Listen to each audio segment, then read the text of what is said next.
Did anybody watch the last ones or some of the last ones? Were they okay? Was the sound in that coming through? I thought, did we stream last week? Did we? Not last week, but like the first two I did record. I'm I sent not I so didn't. I mocked them. I didn't really.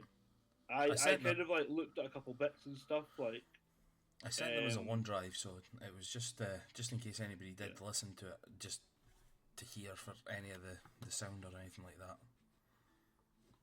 I minimise that so I can get all my fucking screens. 4 or 5 screens up at the same time, and it's not fucking healthy. Okie doke.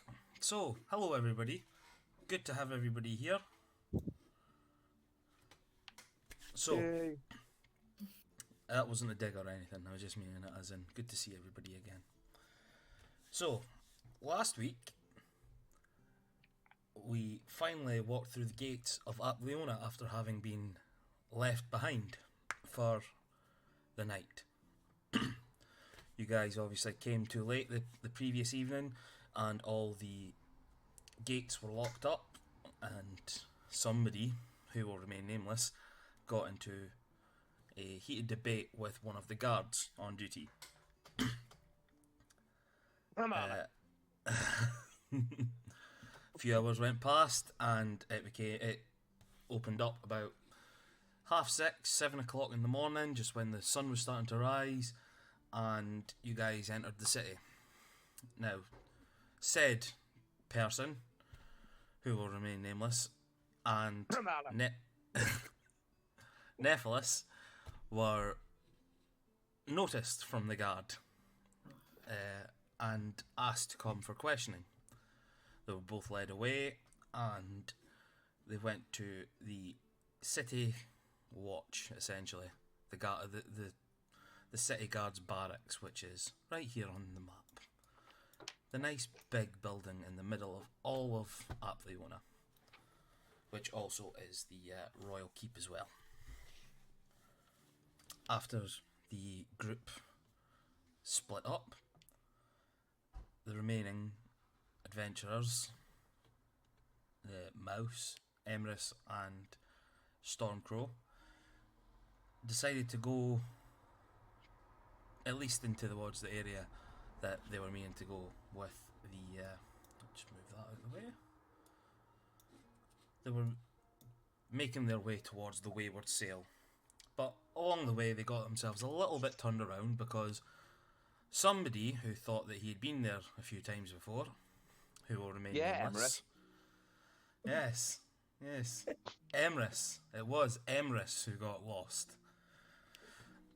Took the gang on a little bit of a weird tour, shall we say, which culminated in the meeting of a peculiar gnome woman, Yay, buddy.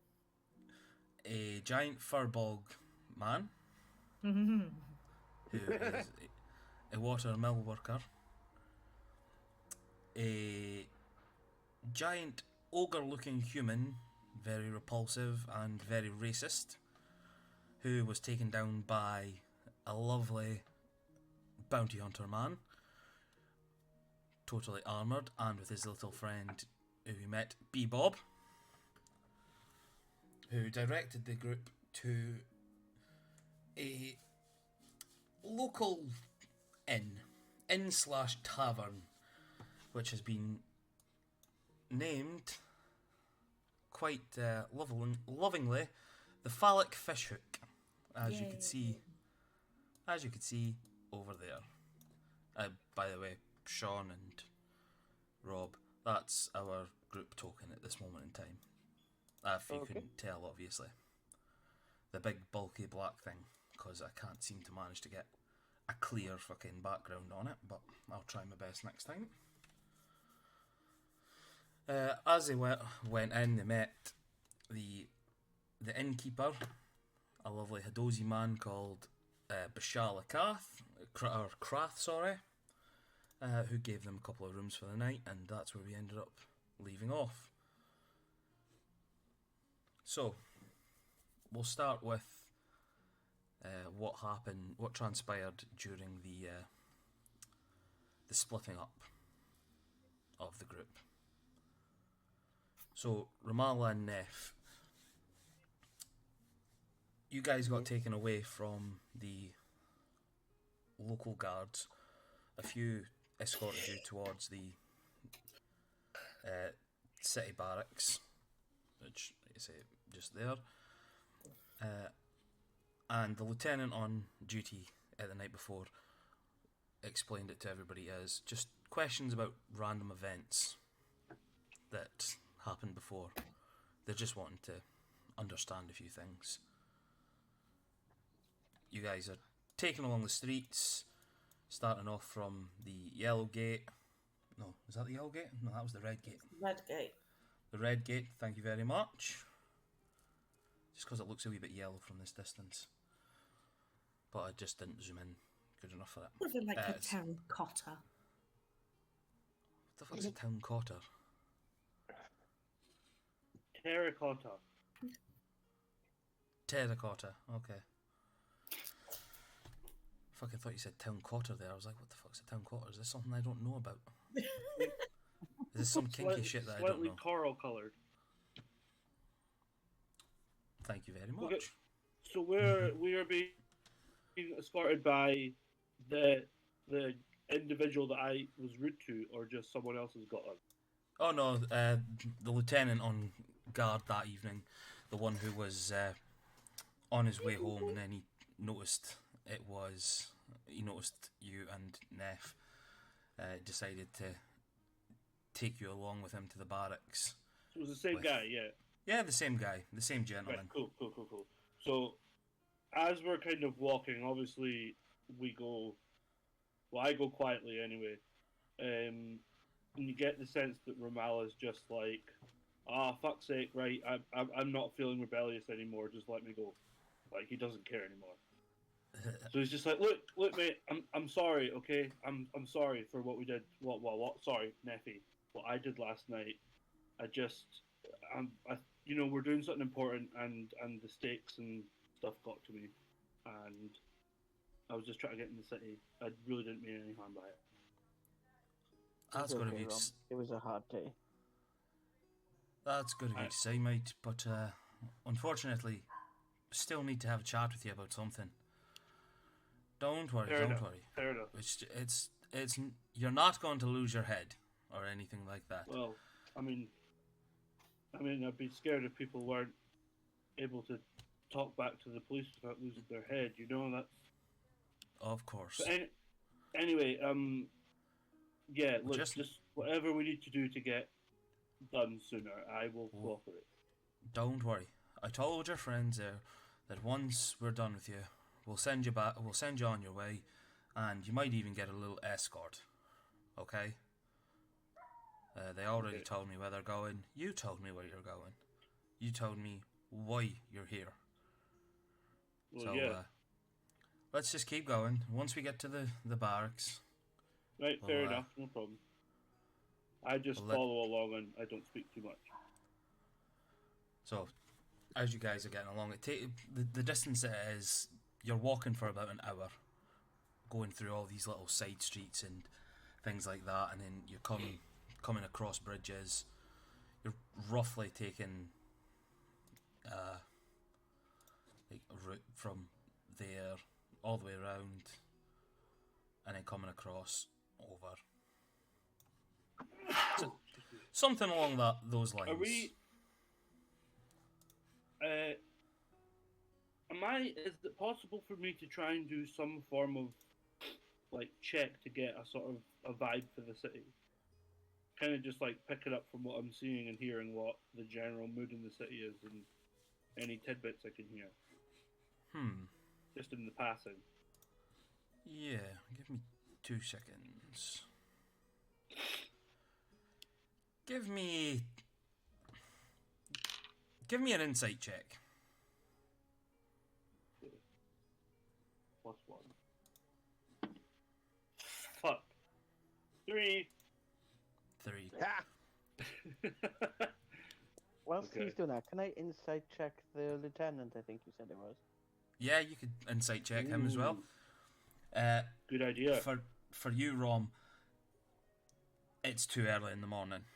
Everybody's trudging past you to either get to shops, stalls, or to get out into the fields to start ploughing, or on their way down to the harbours to get on ships and things like that. It just feels normal to you. Plus the stress that's going through your head at this moment in time, like fuck, what's happening? Yeah, It's just getting to you. Once Robert's done his thing, if you want, I kind of have a reason as to why he's like that today as well. They're like extra like that. Yeah. If you want me to share it. But yeah, do Robert's thing. But it's fine. I failed. He just seems like a guardsman on duty for you. Okay. So on you go, Sean. So, Deathless, you would probably see as we're walking along that Ramal is beginning to shake a lot more, and you would probably realise that he's not actually drank anything in like over 24 hours, and you've seen him like this a couple times where he's definitely going into alcohol withdrawal. But this will be the first time the rest of the group would have seen this, but you can see it's coming on. And yeah, I tap you on the shoulder and sneakily wiggle my hip flask in front of you, like offering.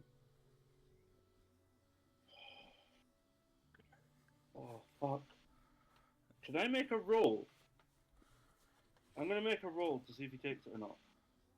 If it's 0 to 10, he won't take it. If you're leaving it up to the dice, on you go, mate. So it would be 1 to 10. So 10 means he's not going to do it. And then 1 to 20 means 11 to 20 means you will. 11 to 20, yeah. So it's a roll of 10. So he kind of like reaches for it and he's like, "Nah, buddy. You know what? No, You I put can't your eat. do you want to put your sleight of Okay, hand mate.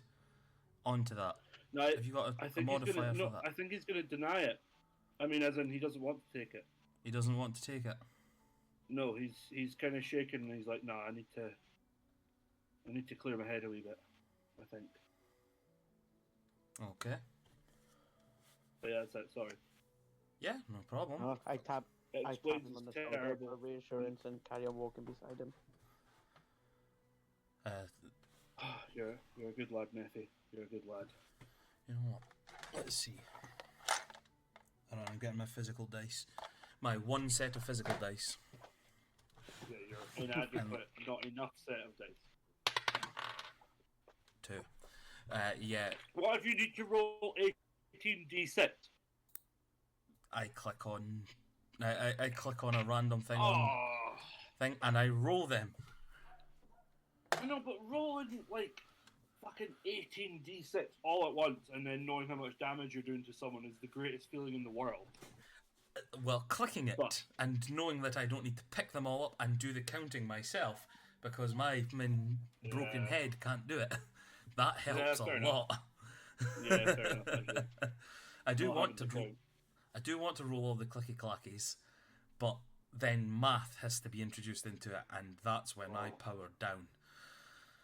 Fair enough. So, as you guys are still walking along, the lieutenant just sort of sees this stuff, doesn't even bat an eyelid. He's too tired. He's just wanting to get this over and done with so he can get to bed. So, as you guys are walking along, it takes about an hour, like I said, just because of everywhere that you're weaving in and out of. You see market stalls, things like that. You're walking through residential areas, shopping areas. Once you get to the old Imperial Marketplace, which is here, but you guys are like at the eastern edge of it, because this is the weird way. And then wandering through, as you get over the second bridge towards the like the palace district, we'll call it. You see in front of you just like this massive bastion of, like, I don't want to say a castle because it also looks like it's a fortress, less regal than what a castle would look like, more just like what you think like a prison back in ancient days would look like a bit Tower of London-y. Looks like it's got a function for something like that rather than royalty. If you get what I mean. Absolutely. Yeah. Weird describing it, but that's just fucking way I'm going for it. Sort of like the Bastille in Paris. Yeah, something like that. High walls, guards patrolling along it, and it just looks a bit drab and dreary. Like you don't want to be there. The guard, the lieutenant just turns around to you and says, come on lads, just follow in for 2 seconds. We'll get this sorted and you can get on your way to your chums. No bother. And takes No you problem. into sort of like where it looks like more guards are coming in and out of. It just walks in, nods to a few other guards that are on duty. He says, I'm just bringing these two in for a bit of questions. Could you get one of the rooms off the cell blocks just to get ready? And one of the guards, no problem, Lieutenant, and just picks up and walks off. Just, Lieutenant, just turns around to you. Just sit here for 2 seconds, please, lads. He's away to get a room ready for you. And I'll go and get stuff ready. I'll go and get my files. And he just starts wandering off. Is there anything you guys like to discuss or do, or are you just going to sit there? Just alcohol withdrawal and nerves. You holding up okay, Ron? Aye, I'm fine. Look, I'm just gonna stay quiet until we're out of here, and then we can chat about this. But I think maybe we can see what we can learn here, because this isn't normal.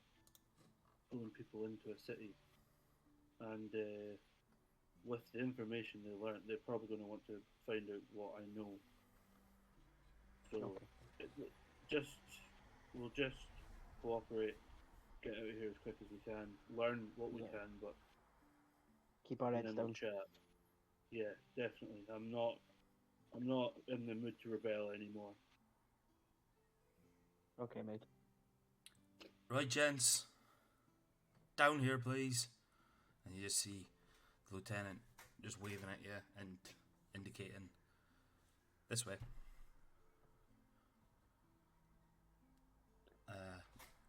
As you guys wander down, you just see the passageway that you're going.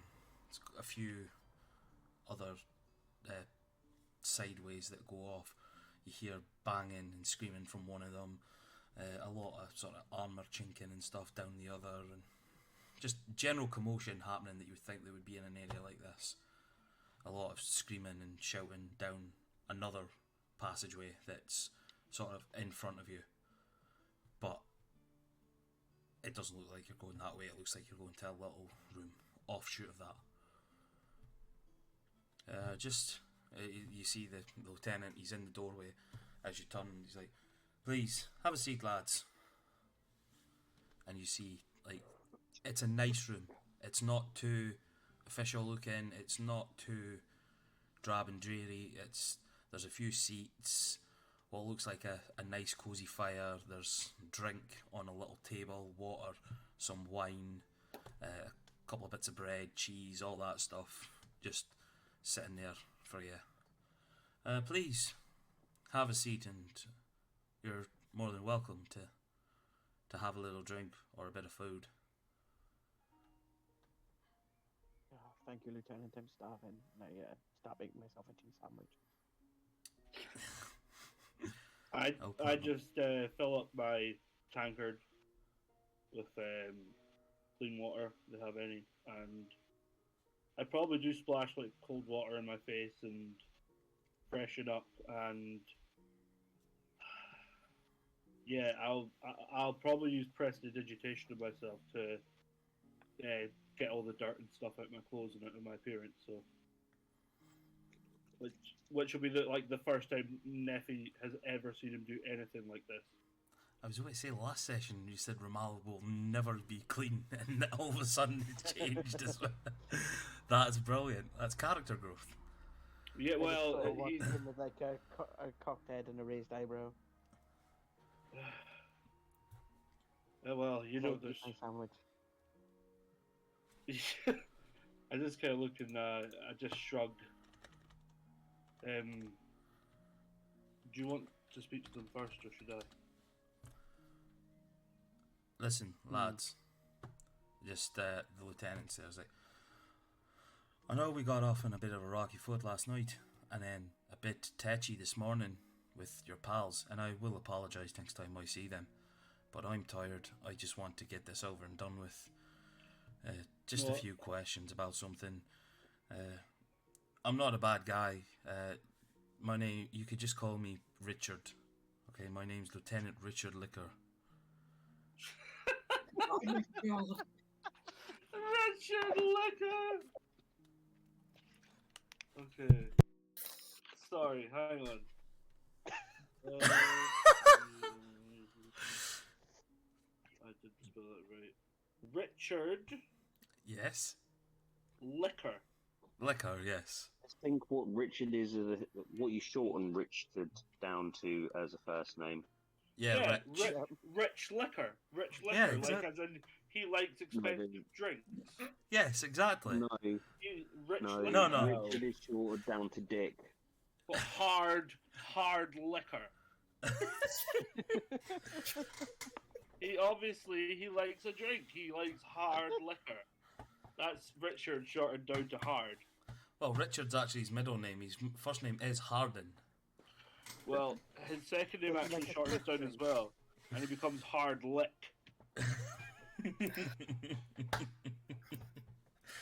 Okay, sorry. It's Richard Licker. I begin to snicker.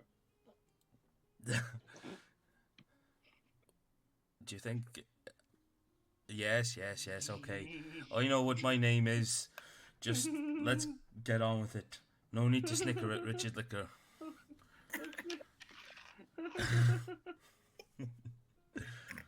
I just keep laughing while he's talking, but quietly. I'm glad I was able to find a funny side for everybody. So he just sort of sits down in front of you. He takes sort of like his cape off and some of his armor and helmet and stuff like that, and his gauntlets. You just see like a relief, like go from him. He's like, yes, thank God, I'm actually out of some of this. So, One shift break. well, I started at about midday yesterday, and now Oh, shit. I'm got a little bit of a rest during the day, but then had to take the night shift as well. We're down on a few people. I was going to say, I imagine a place like this is not usually having to work their guards so hard. Is there a reason why they're down some people? We've had some problems over the last year. Now, you talked to me earlier on about the Iron Fist. Aye. You told me you guys are looking for stuff to do with it. So are we. But that's not for me to talk about, unfortunately. That's for other people who might be interested. Could I But- insight check him when he's finished? Sorry. Yeah, on you go. I'm just trying to work out if he's acting like he knows more than he knows, or if he knows and... Fuck, I rolled another 2. So much for you I mean, bragging if you're about these after lovely information dice. I mean, I mean, the ringing is too loud in Ramala's ears now. Yes. If you have information and we have information, surely you could just, we could combine it and see what we know together. As I said, I'm not part of that. I'm only a gate lieutenant. Okay. It's Captain Godger that deals with that sort of thing. What's his But- second name? Godger, that's no. She, I don't think she's got a second name, unfortunately. But Her She- first name's Oh. Dodger. Godger, Like Cher. yeah. Yeah, like Cher. Remember her? She was cracking. Well, I wouldn't say that in front of her. She'd kick your arse. But anyway, she's the one that deals with that sort of stuff. She's the captain of basically the whole of the Apleonian Guard, and she's having problems with that. But I'm not at liberty to talk about that stuff. What I'm talking to you guys about now, I want to talk to you first because coincidences don't really happen around here, and if it is a coincidence, I'm really gonna start having to go to church. And he points to you, Neff. Oh, We've had Right, some right, not there problems. We've had some problems in the last year with someone who looks suspiciously like you and has a few things about them that seem familiar. familiar. What do you in know what about? way? What do you know about somebody called Killian? He's a red dropped my tiefling as sandwich. well. Yes. Now, Romala's like looking from both of them, like from one to the other. and you just see Richard Licker looking. What's so funny about Richard Licker? really undercuts the seriousness of the scene. Oh, Fine, it's fine. So I'm Dick Licker debating whether is to do something, but I'm not going to do it. so Lieutenant Licker is staring sort of at you, Neff, and he's just sort of got that relaxed look about him, but he's you know like a poker face, like he's trying to suss who you are and suss what you are, and he's just looking like. So it's very, very odd that somebody, two red tieflings that look and dress awfully like each other, show up within the same year in Apleona. I know that we're a trading city, but not like this. And he just sort of starts looking up and down at your scars, and like you know how you've got like the magical sort of veins looking down like your neck and stuff like that from Yeah. the years of the experiments and things like that. He's just looking at you like, so I think I need to know. Are you here as part of Killian's group? The only thing I want to do with that twat is kill him myself. So if you have any information on him, I would very much like to know where he is. See, it's a bit strange. Like I said about coincidences, he's wandering about the in the last year with a little group, and he's got himself a mouthy dwarf as well. No offense, mate. As he sort of looks off to Rom a wee bit, and just no offense, and just No, looks it's back understandable. at Neff, and he's just like, so that's what I'm on about. Coincidences. Could I, as a bonus action, I can choose a creature I can see within 30 feet. Myself and the chosen creature can speak telepathically with each other while we're in 5 miles of each other, and it lasts for Okay. 3 minutes. So I, without moving my face or anything, speak into Neffy's head. I speak into his head, and it's something that we would have only done maybe like 2 or 3 times before max. It's something really weird that I've been able to do, but I don't do it very often. Okay. You hear Okay, go the for voice that. going, "Is everything okay here, Neff? What's going on?" I'm gonna show you something. I'm gonna have to convince this guy that I'm not with Killian, and I'm gonna have to show you something. I look at the guard and I say, here is one way we can be differentiated. And I take off my hood, and where my horns should be, there's just two scars, massive scars all along my head. Would I have seen them before, or is this my first time seeing this? I think I probably would have done my best to hide them for you, but you may have noticed them. I would say if we traveled together for a while, I probably would have. You know what? Give us a reckon- give me a history check. Okay, this Rom. is going to decide if I. Yeah, if it's good enough, because obviously, like, You're going to hate me. It's a flat 10, and I forgot to roll physical dice. I'm so used to doing it on this now. and Neff, give me a stealth check, because if you've went for like Yeah. a year or whatever, I'm gonna, if you can beat a 10 on a stealth check, then I'll say that obviously you've done really well at keeping this hidden from him. 11. Just Jesus Christ, man. Yeah, Could so we- I would okay, say so that, like, could we do it that? Yeah, could we do it that I didn't know, but maybe like You had an inkling. I had it. I had an inkling, but I didn't want to check out of respect. yeah, we could say that, like, you've maybe thought I would do. you'll have known You've for your travels, like, you've seen tieflings with different sort of horns.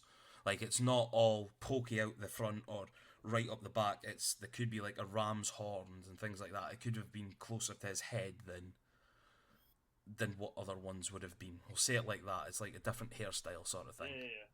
So you've just you've instantly assumed for like the last year that your horns are Neff's horns are like within his, closer to his skull than what should have been.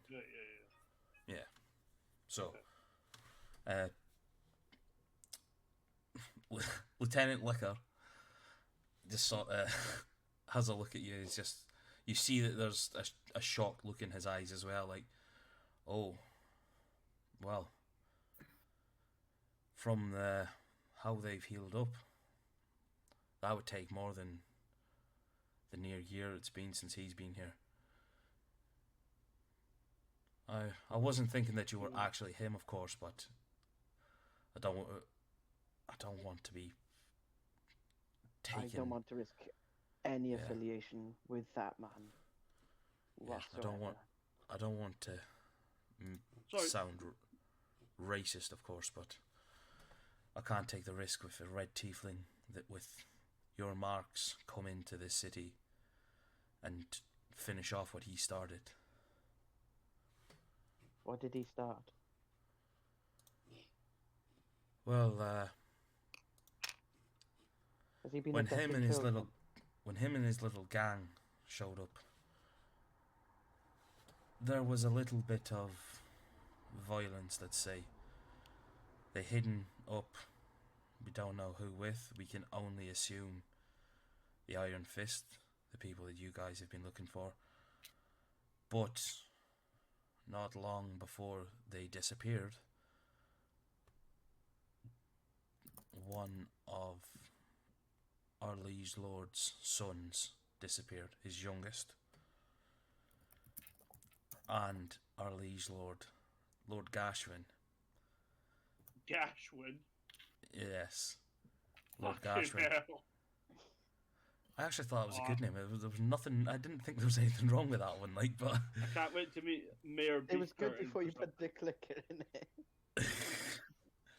Lord Gashwin fell ill, we'll say, and since then nobody's seen him, nobody's heard from him. His daughter, Lady Gashwin, has taken up. This wasn't meant to be the funny name. Dick Licker was the fucking only funny one, and Fug Lee. No, of course Lady Gash isn't funny. Gashwin.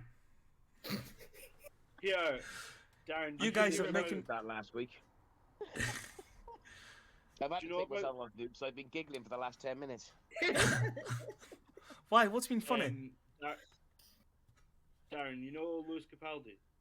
Yes. So when he's written songs that other artists have used, he does it under a pseudonym, and the one he used was Anita Jobby. Anita Yeah. Jobby, I've seen that one, yeah. And I can't remember what was the there was other a one. few others. Fucking Emma Knockback or something like that, or Emma Daft Day or some shit. Like, it's fucking brilliant what he does. So Lady Gashwin has been the one that's taken over the running of Apleona and the small council of elected officials.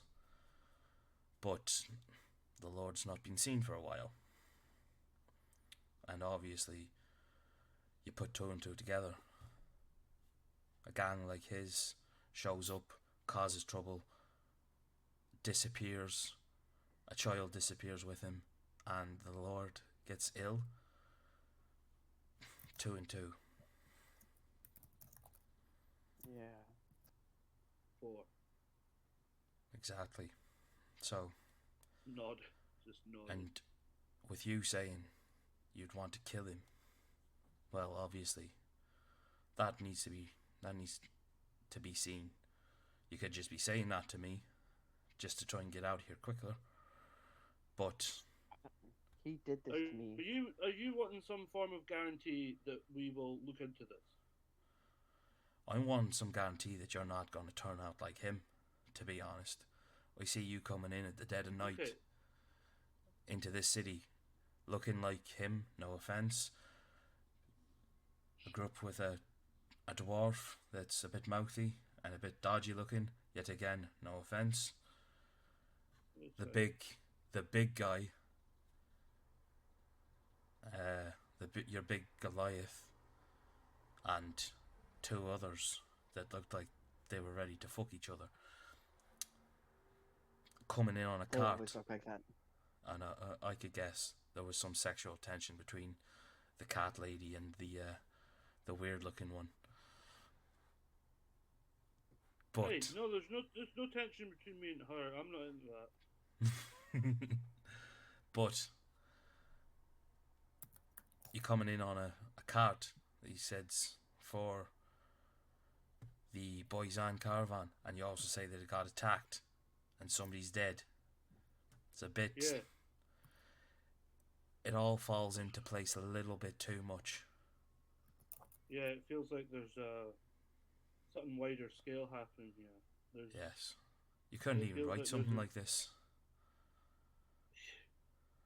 Imagine there was a tool to help you. Yes. But Some sort of art. Aye, and I understand that with us being from outside this area and possibly with motive to deal with this individual, you know that if we keep our mouth shut, we could do this on the quiet and find out what's going on and report back to you. Listen, if something happens to him, the gods will thank you. If anything happens to him, I'm sure if you were to bring proof to the Lady Gashwin, she'd probably thank you. But Well, as we said, he's disappeared. He's not in the city. He's not around. We've somebody's maybe heard rumours somewhere else, but he's gone from here. If he had the Lord's son, we'd know. We've had mages, wizards, warlocks, everybody who's got power trying to find him. Nobody's been able to find him in Apleona. So he's either taken a ship somewhere else or he's just fucked off. can I propose a deal with you, my good friend? If you want. I can we- only take it to somebody, but it might be somebody else who could agree to it. We'd be happy to have another conversation with someone who can agree to it, but to be a mediator at the moment, as you said you were, if we were to scratch your back, we would possibly be interested in doing that if you were willing to scratch ours in return. While we're out trying to solve whatever's happening with this city, if you could find out or let us have access to anything you know about the Iron Fist and maybe a few other things in if you could collect any rumors you hear about this horn that we're looking for. So when we return from, at least maybe one of us will make some progress on each other's problems. Well, anything that we find out, we might be able to help each other. Like you said, if you find out something about Killian and looks at Neff, if you find out anything about him, you tell us. We might be able to tell you some stuff about the Iron Fist. Well, There are other places around here. You did say you're going to the Wayward Sail. They probably know a bit more because they've been attacked from them multiple times within the last few months. there's no reason we can't have multiple No, of course. investigation methods. Neff, it's up to you if you're willing to talk, but if you are, I mean, I think this Killian fellow is more important to you than this Horn mission is, and it's more important to me as well. What do you want to do? We'll talk it over with the group, but Like I this said, is the guy I've been looking for, Rom. Well, listen, if this is the guy you've been looking for, then, fuck any other job we've got. I want to do that one, but I think if we can look after each other's problems, at least until we get some information, it seems like we get to hunt your Killian and not waste any time looking for the horn. I think we should definitely try and persuade the group into it, if they, or at least see if they like it. I'd like to at least let them know. I wouldn't want to just bugger off and leave them in the wind. So, like I say, Killian's not in this city. We've searched this place for him. We've had magical people here searching for him. He's not here, When but we do you can't find. suspect he left? About 3 months ago, probably. It was about 3 moons ago, so 3 months. Question for the DM: Yes. Do I know,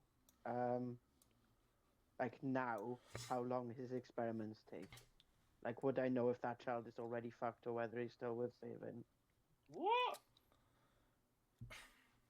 Sorry.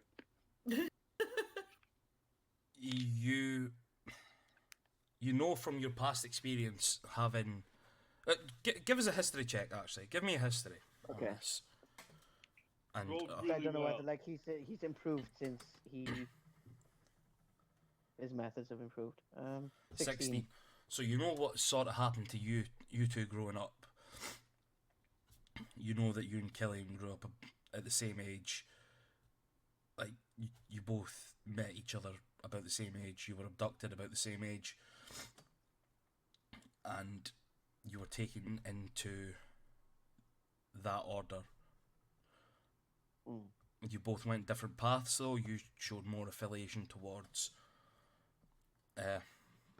like darker magic, and he showed more affiliation with swords work and being able to harness sort of the physical magic. Less powerful, but helps boost him as a fighter. Mm. Sorry, choking on fucking phlegm there. Hold on. Oh, honest to God, this whatever this is doesn't go away. So you know that the experiments put on you personally took years. It took a good few years for you to get through this, and knowing that his set of experiments would probably be about the same, and because he's not really got the knowledge that was passed down to it with everything that happened, you could say that this kid, if he's doing it and not just keeping him as like a hostage or something like that, this kid's got a while before anything major's done to him. But you know the person that Killian is, so you know that this kid's either dead or going through this. Yeah. So it's like you've got a while before any lasting stuff is done to him. But at the same time, it's another, like, do you chase him for nothing? Do you just keep chasing him because you don't know where he is? Or this is like the first time you've heard of him in years and you've stumbled across it? Okay. We'll take this back to the group. If he hasn't killed the child already, the child still has a chance of surviving what's going to happen to him. I take it that you're talking about your marks. Yeah. Well, I'm not going to press you on that because it looks to be painful. It looks to be sore. It looks to be a sore point, even. You think that might be what's away to happen to him? It's definitely how we were both raised. We were both young nobles, the youngest in our families. It's how the person he learned from operates. So you just see Lieutenant Liquor take like a quill and a bit of parchment and write down a little bit of what you said, like what you think might be happening to him. And do you know anything about this group that you'll be going with? Are they like you, or would you assume they're like them? Sorry. How do you mean? Well, Which group now? the group that he's going about with. Do you not know anything about them? I can't say I do. They could be like us, but I don't know. Understandable. You said it's been a while since you've been with him. Yeah, it's been decades. Yeah, that's fine. But you think he's about to be Hey, experimented sorry, on. I was bursting. That's why you should have a pee jug. Well, I will never ever admit on any platform that I have a pee jug. But he's He not didn't denying admit to it, either. but I he was going to knows. say the screenshots of proof are out there. Aww. Well, Sorry. What did Ramala miss? just was he note, was he just notes about possibly what's happening to what might happen to the child. So Liquor just sort of turns to the stuff already known. You see that like the piece of parchment that he's writing on has previous writing on it, so it's like it might be More information.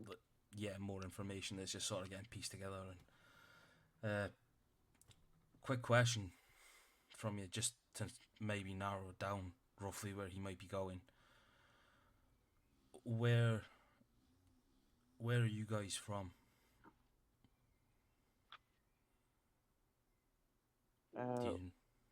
We've been with the caravan No, for the past few weeks. sorry, you misunderstand me.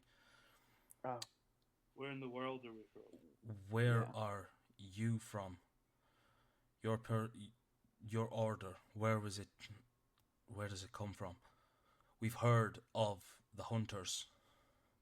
We know that you guys travel the world, all the continents and stuff like that, but nobody knows where it's from, where your order's based.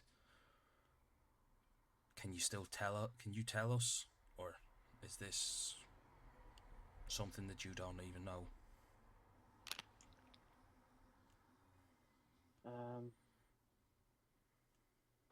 To be honest, I don't think I would know. They've probably moved since I was a part of that group. A shame that. Can I make an insight check? Go for it. Okay, hang on. Not you, you're a shit face. Right. Ooh, probably not good enough. Only 13. Do you want to make a deception check, Rob, or Or maybe- persuasion. or persuasion? They're both the same, but persuasion's nicer than deception. Yeah, but you have to roll which one you're actually doing. then not kill. I rolled a 7.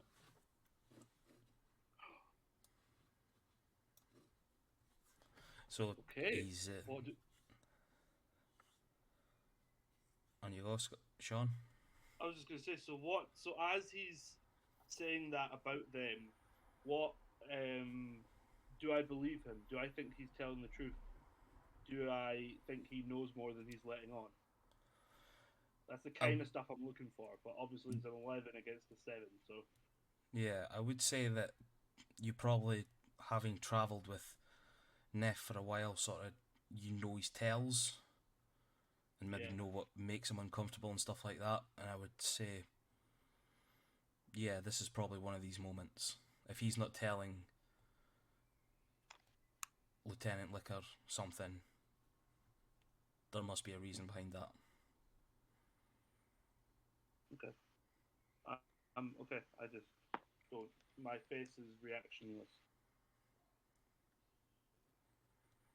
So Lieutenant Licker just turns around and he's like, well, if there's nothing else you can tell me about Killian and his hunters, then I think that's all I can ask from you.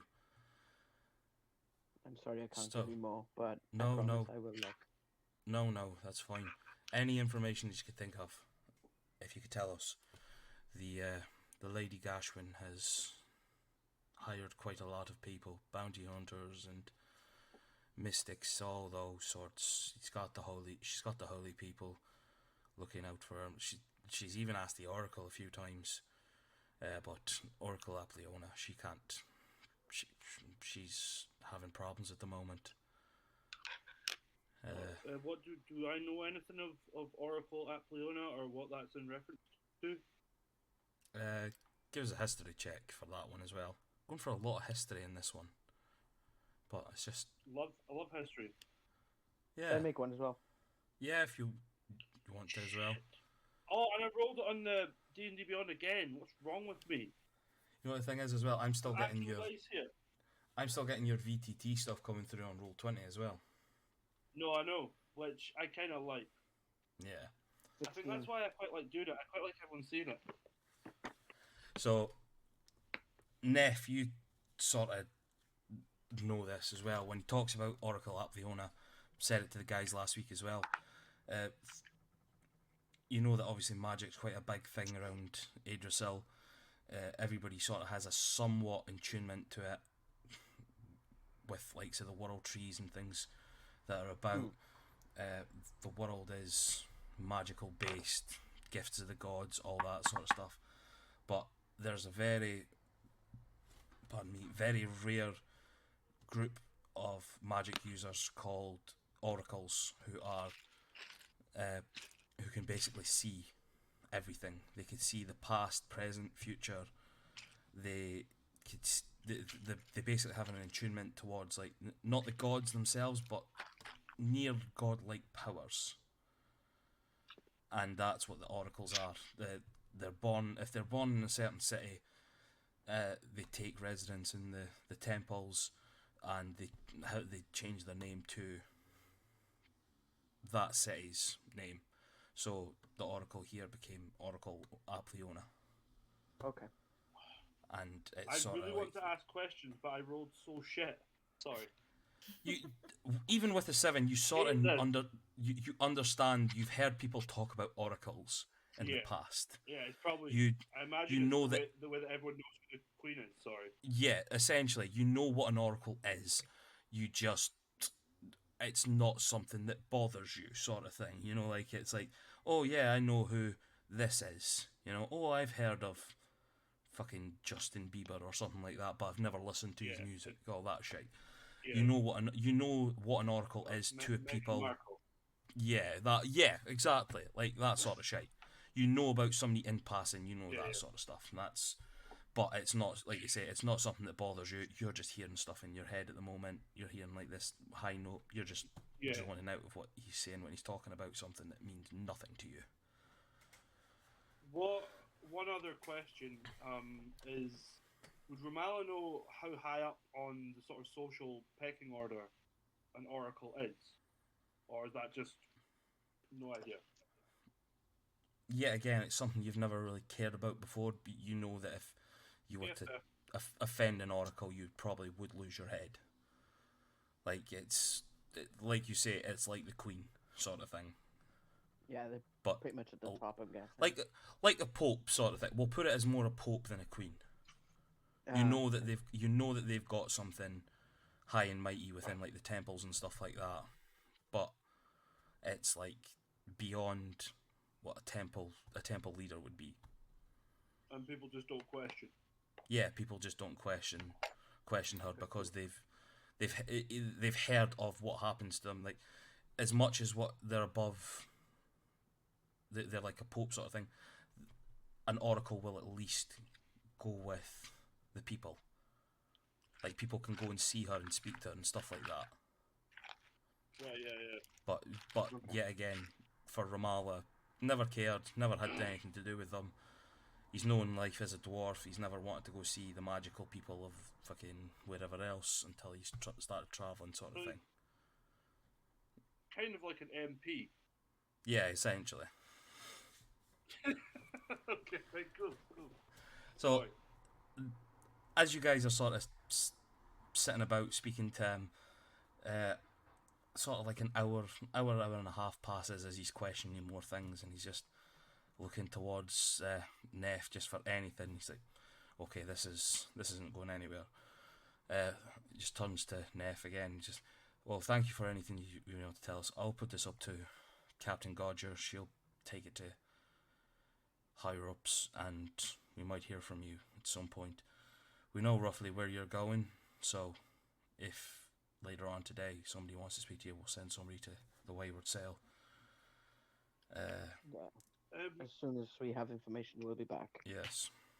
I was gonna say, pal, how do we get in touch with you again? Like, just to let you know if we want to, continue on this You path. come here Because the others and- might not want to do it. You come here, you ask for Lieutenant Richard Licker, The and thing somebody is, should. if we're going to be helping you do something like this, potentially this has a criminal underworld to it. You can't assume that there's not going to be. It seems like this is operating on a big scale. There's probably going to be spies. I think it might be better if, like, oh, I have an idea. Is there a town square or something? Somewhere that's very public. Yes, the Temple Isle. That seems to be the best. That seems to be where everybody congregates at certain bits. But you've also got the merchant areas, the old Imperial Marketplace, for example. But Temple Isle's where all the crackpots and people Okay. hang about. How about this? Midday tomorrow. Or would you prefer something later since you've not been to bed yet? Maybe tomorrow evening? Listen, you could come find me here. I'm not going down to the Temple Isle anytime soon. That's as for a the bonus action, I Yeah. create a telepathic bond with him. And as he's talking, I say in his head, all I have to do is be within 30 feet of you. Oh, I can fuck. create telepathic bond with you. Well, maybe. We'll see. Look, If anything happens, I'll meet you there. If I've got any information on something, I'll meet you there. If not, Okay. you come back here. okay, I'll be there between 7 and 8. Don't come near me. Just stand opposite from me somewhere. All I have to be able to do is see you, and then we can walk the opposite way. Because as long as we're within 5 miles of each other, this is the most secure way we can talk to each other. Because all we have to do is make eye contact for 1 second between 7 and 8 tomorrow night. Roll a persuasion check on that. With advantage. Do you have advantage? I mean, I'm expecting you to give it to me. No, we'll not give you advantage because at this moment in time, he is still very tired. You're trying to persuade him to do something like this, and he Right. has a feeling about you, so he's just like, I'll roll in D&D Beyond, so everyone knows I'm not bullshitting, and I'll just roll a straight roll. Oh, I deserve better. oh, he just looks at you and he's just like, we'll see. I'd feel more comfortable if you at least came here and asked for me. If you come here and ask for me during the day, then I might meet you on Temple Oil, just on one of my rounds. Narc, man. Fine. We'll come in and ask for you. Okay. We'll come back later today or tomorrow. Tomorrow, I need sleep today. It's my day off now. I'm going to bed. But I still have one more thing to discuss with you. I've came off topic because of him. Sorry again. Points at Neff. But you, No problem. you, as he points to you, the dwarf from Allah. There's a dwarf that we're looking for that bears your resemblance, bears your marks as well. And Ramallah, does he still have like tattoos and that on his head? Did you say he's got like marks and that on his head? Yeah. Couple of them, yeah, on his neck and stuff. So your marks are very, very suspicious. We have somebody here who claims to know you. And you just hear somebody banging at the door. Let me get into him! Let me get in! Boom, door opens. This gentleman here claims to work in a brothel that you supposedly visited a couple of years ago. That's him! Look at him! Sitting there bold as brass. You fucking walked out on me after what's happened. What the fuck are you talking about? You paid What's me. happened? You offered me money for you know what. We did the business, and then Right. you ran out without paying. Oh, I want my 5 gold, oh. Mr. Lapinonis, or whatever your name is. I'll be honest with you. I don't remember this, but it sounds like me. I'll pay up. Oh, In fact, here is 6 gold. oh. If you will look favourably upon this, I would love to visit once again and continue to offer my apologies. Well, I am a man of greater expectations now. But Okay. maybe someday we'll have a wee drink. I mean, And are he you, takes- still a whore? I was never a whore. I was an escort. Right. Are you cool to escort me again for more escort money? Escort go? Well, we'll need to take things at a snail's pace for that, but maybe. Well, I don't know if I can be bothered, to be honest. See you later. It's just Lieutenant Licker's just looking at this like, I didn't expect this. And your escort takes the 6 gold and just fucks off in a huff. Honestly, he Just- talked himself out of like at least another 18 gold if I can scrape any together. I'm now down to 5 silver and 4 copper. It took you a while to pay him, so I don't blame him. Well, we'll be probably expecting pay from you as well if we give you anything useful. Like I said, this needs to go to the higher ups, but we'll see what happens. Right. Well, anyway, go to your bed. I will. Thank you very much. If you go outside, there should be somebody there that should be able to help you get to the sail. I'm going to bed. Okay. I'll speak to you tomorrow. Okay, now, please go. And he just sort of goes to the door, opens it up, and ushers you guys out there. You guys are going down the hall, are you? I mean, yeah, I'm not going to say Yeah. anything until we're out the building. Yeah, so as you guys are going out the hall, it's been a good few hours now that you've sort of been in there being questioned and talking things over and trying to make the deals with Lieutenant Licker. He's taken some notes and things like that, and you've managed to persuade him to at least meet, but he needs you to sort of come here to tell him to meet. So you've not failed in this, but there's a few things that he's needing to do first. Right, so he might show us trust. He might At the show you moment- trust. Yeah, at the moment he might, but he might not. We're still very much. Yeah. On our He's a own.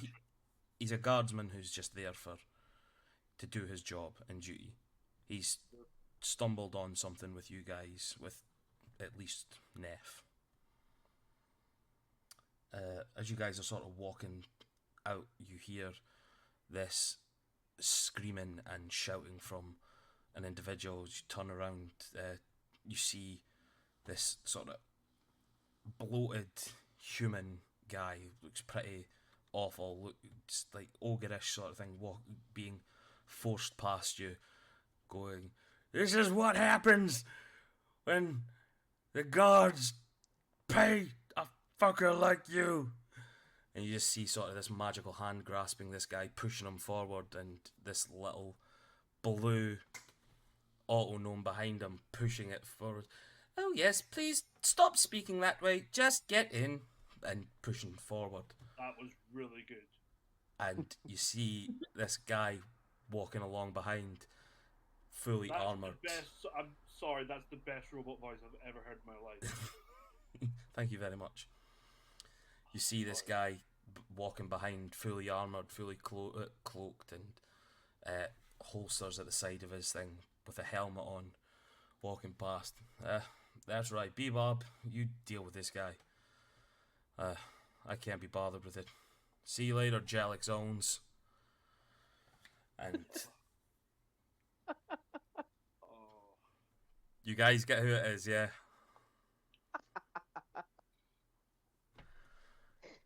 And this guy sits sort of at the front, just head in his helmet in his hands, like, "Oh God, the people you meet."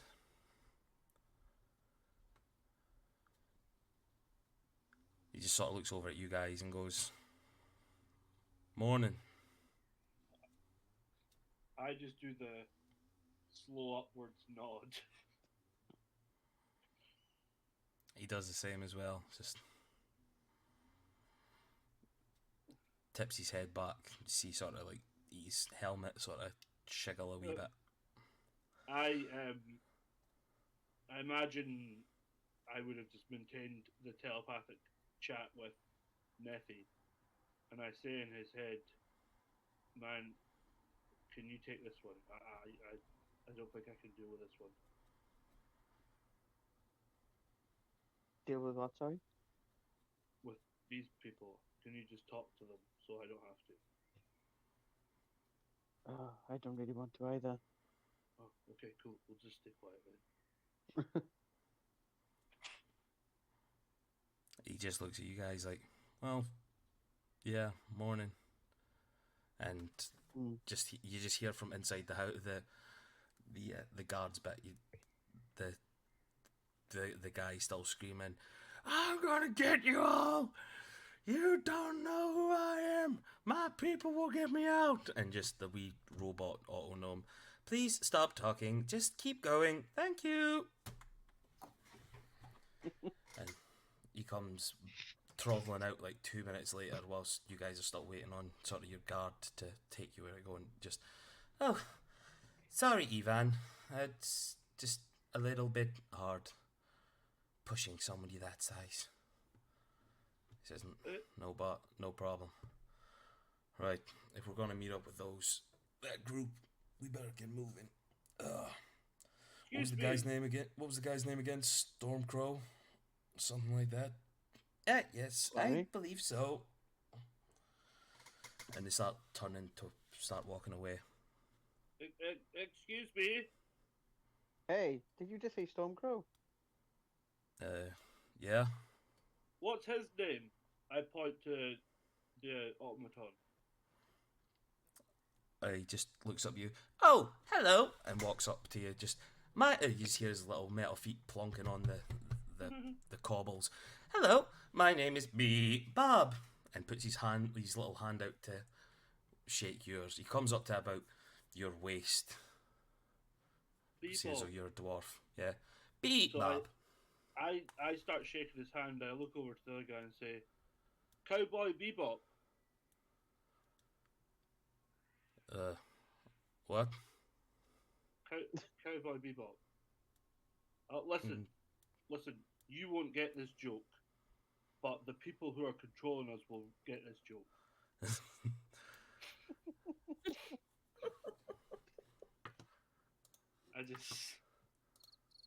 That got way more weird than I meant it to. And I'm just like Bebop turns around to you, Neff, and goes, "Hello," and walks up to you as well. We partner on. My name is B Bob. Nice to meet you. And puts his hand out. He comes up to about your knees. I like lean down and shake his hand and say, "I'm Neff." Nice to meet you, Neff. And he just Me walks too, away. dude. He's just like, so the big guy turns around. So, you know Stormcrow? You know that name at least? Yeah, we're part of his group. I use minor illusion to just summon a small version of him, just floating above my crystal in my hand, which just appears for this spell. Oh, yeah. Oh, well, you must know him. Yeah, I was speaking to him earlier on. He was there. He kind of got the brunt of this guy's hate speech, so we were speaking away, and he was... I'm gonna have to duck out a sec, guys. Someone's phoning me. Yeah, no problem. The robots hate speech. No, the big fat guy, Jalix owns. Oh, yeah. Jalix overlooking. owns, sorry, yeah. Jalix owns. Yes, I'll be back now. That was a quick phone call. Oh, fuck. I just said Jalix owns. Yes. Continue. So he turns around and he's just like, yeah, they told us roughly where they're going. So he asked if we can meet up with him. Well, I take it you're the guys that they're meant to be meeting at the Wayward Sail. Aye, yeah, exactly. So, looks like we're all going to the same place. We should walk over together. Well, we're not going to the Wayward Sail. They wanted to meet at some sort of an inn that I knew about. It's got a little... It looks like a fish hook of some sort. Okay, that's fine. We'll look for the inn that looks like a fish hook. Yeah, it's just a little island over. Okay, I mean, that's probably better to have a home base, isn't it? Yeah, exactly. What's this place called? Oh, I don't know the name of the place. It just looks like a little fish hook sort of thing. Oh, I'm sure we'll find it. Yeah, we'll find it. You guys want to travel with us? Be an hour. Aye. I think that's a good idea. We can get to know each other on the way. Yeah. Okay. Let's. You can fuck off.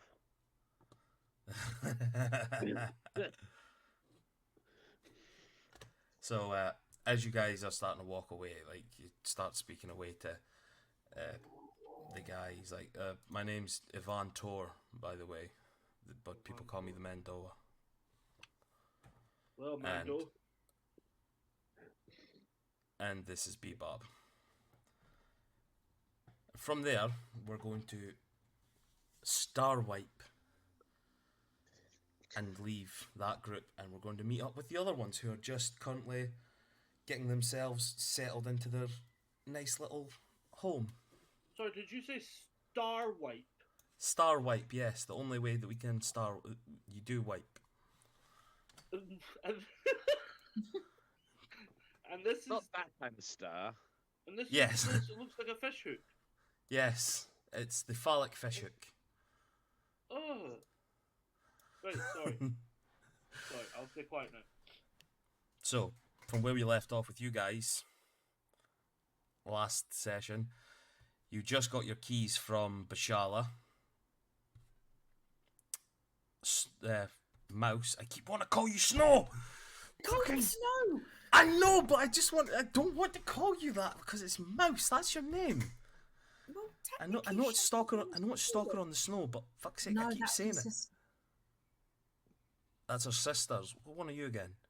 Shadows on the Snow. Shadow on the Snow. That's it. So, you guys are given your keys from Bashala. He runs off. His little monkey legs running down the hall. That sounds very. Yeah, we'll go past that.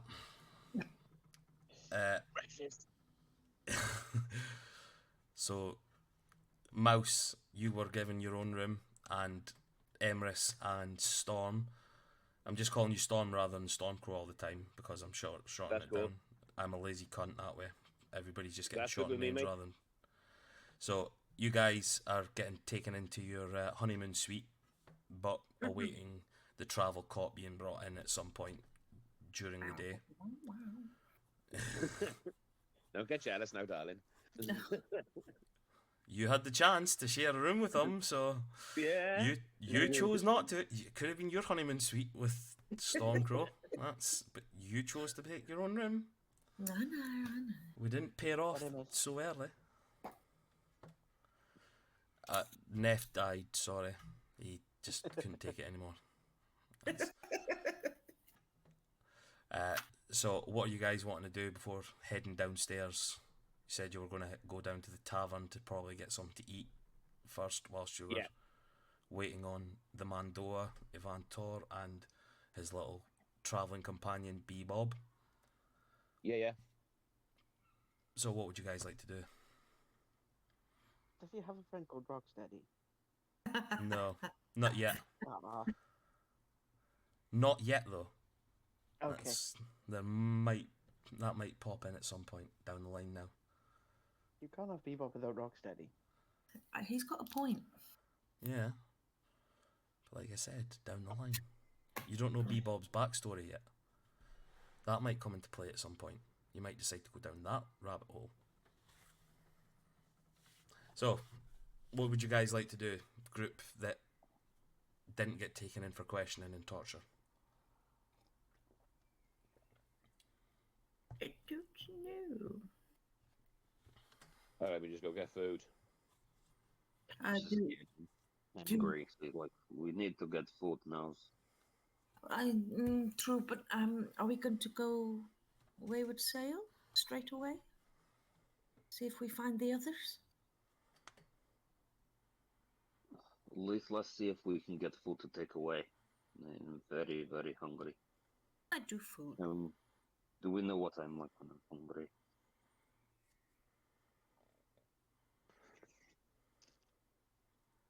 So, you guys are agreeing about going and getting food and things like that.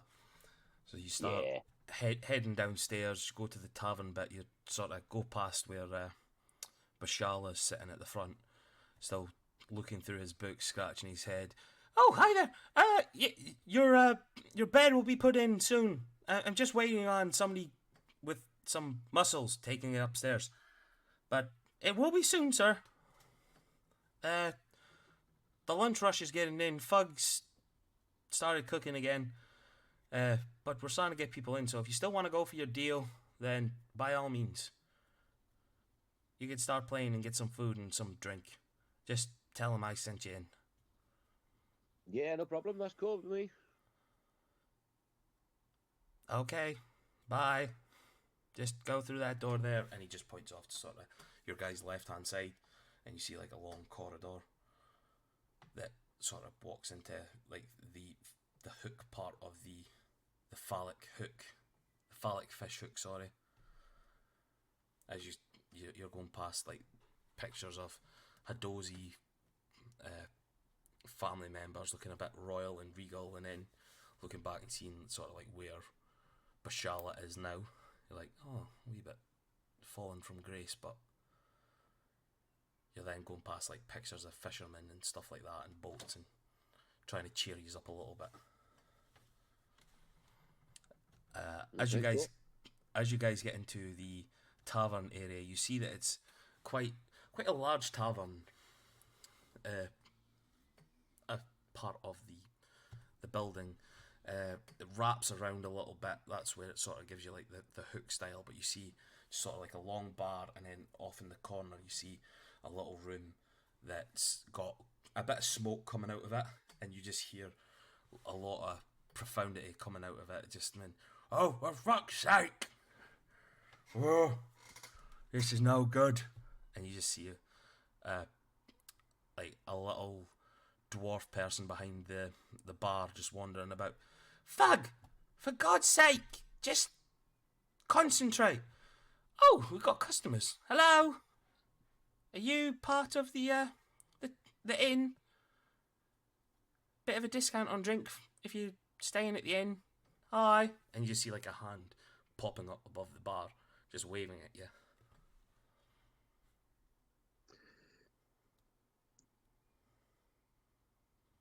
So, I don't know what the fuck we do now. So,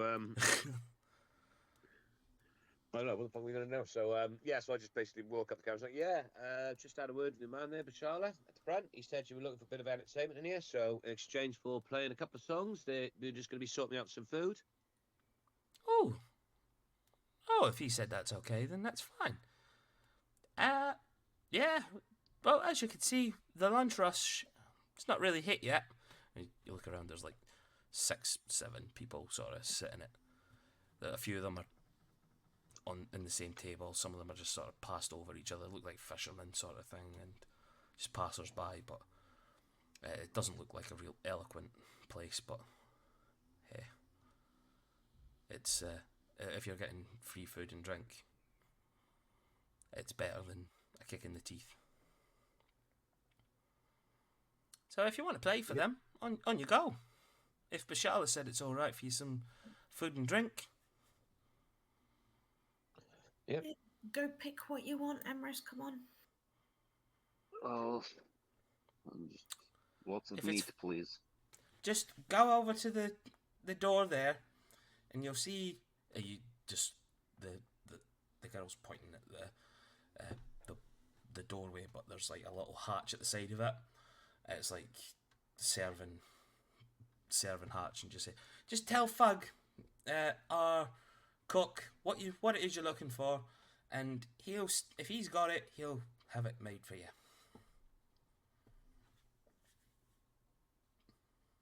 Emrys walks over and like starts poking his head in the little hole and is like, have you got some meat, please?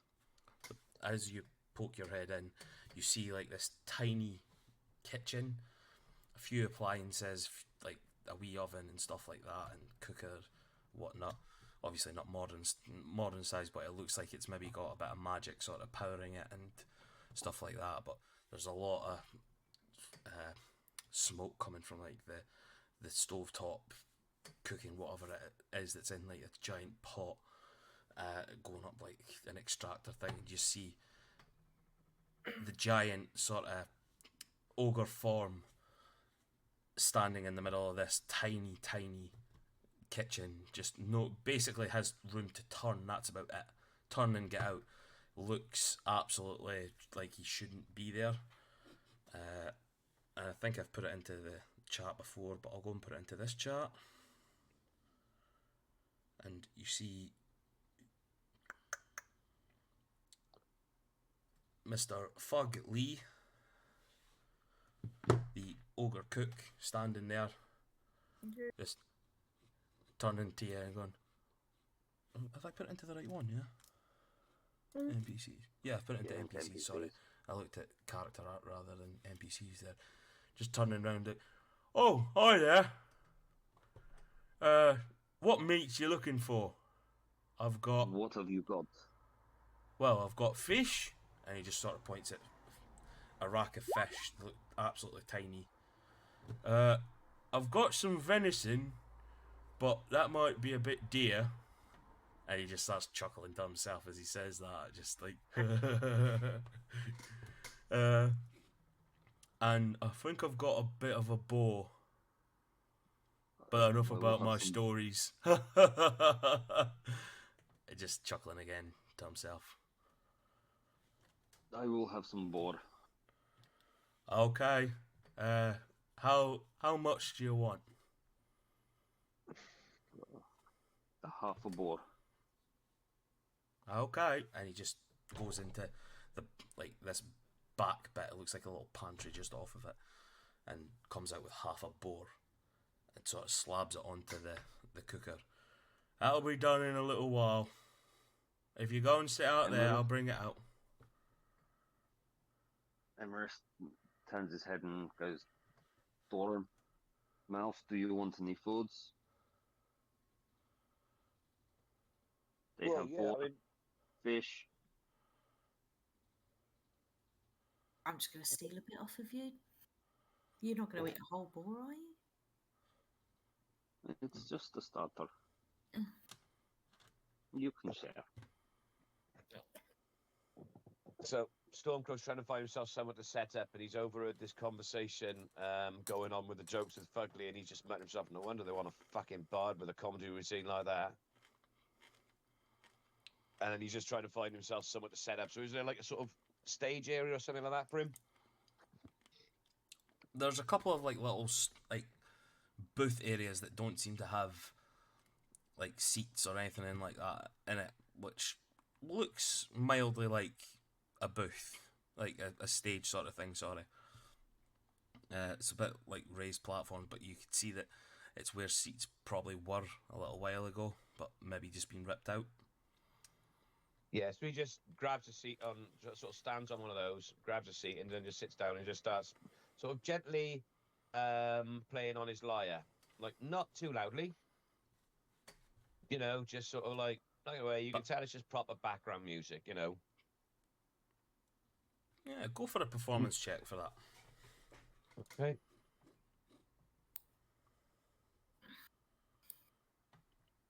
And that would be a 23. Oof. Yeah, you start playing this beautiful melody in the background. As to be Obviously, expected. yes. Quite quiet under the tone of the entire bar, but it's beautiful enough that everybody's starting to turn and look like, oh, this wasn't expected. You've caught people's attention in the bar, and especially the barmaid herself. She's looking over and like, oh, that's lovely. That's lovely. And Fug, while he's preparing Emrys's board, just sort of pops his head out and goes, oh, that's beautiful sound.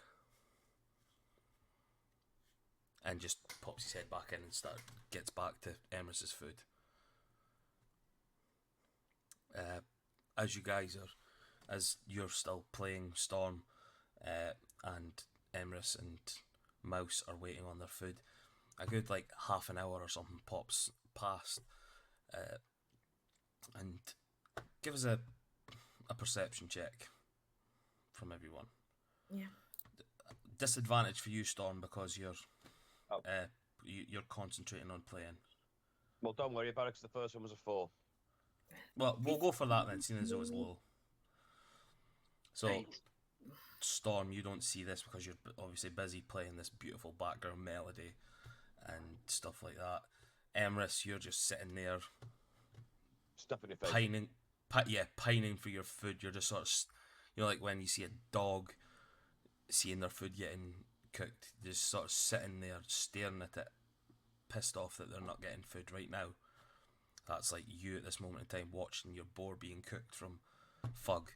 But Snow, you hear before you see them the dulcet tones of your group's mouthpiece, essentially, coming through the doors, chatting away, and as you hear that, you turn and you see the form of Ramallah and Neff walking through the door, but behind them you see the Mandoa from earlier on, Ivan Tor, and you just hear the little click clacking of Bebop's feet on the new wooden floors. I'll get everyone's attention. Our friends have all come at once.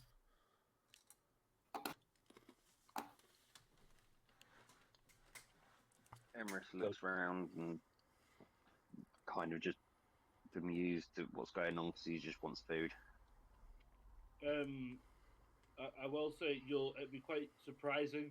Take you a second to realise it's Ramallah because he's clean, and in the kind of time he's had, he kind of combed his beard and made himself look a bit presentable. But he's like visibly shaking down, like badly shaking, like an alcoholic would.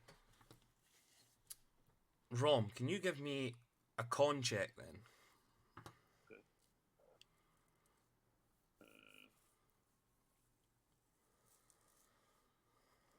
Oh, my rolls are dog shit. 8. 8. I don't shit myself, do I? No, but I'm not gonna do it. No, poo, am but I, as, Jen? but as revenge for all the prestidigitation with the fart, you keep farting really badly. yeah, I would True. say Best thing. I'd say because you're now jonesing so much for it, probably to the point, you know, when you do have sort of an addiction to a certain thing, you feel like you are horrendous with it. I'd say Yeah. take a point of damage, just as you've Yeah. just you've taken you know what it's like when you're trying to You- come off of something. I mean, roll for that shit if you think it, because 100%, it's the worst. I'm not going to make you. I'm not going to make you Oh. roll for it because because you're not so far away as to not be thinking with it. But I would say that walking around for like the last 12 or so hours, probably more, your 100%. body will be wanting drink of a sort, and you will start feeling the cramps and stuff like that from it. So I would say just take a point of damage from it. No, cool. It would probably be I'll further just down put the out- line that if you're while you're on the way out of addiction, I would say roll for it. If you're going down that route, obviously. Yeah. Okay, But cool. you know what it's like. The further on you get, the worse you get. But then obviously, near enough, all of a sudden you feel better. So we can go that way with it if that's the way you want to go for it. Yeah, that sounds But fun. at this moment in time, just take 1 point of damage. One point of junkie damage, we'll call it. Okay.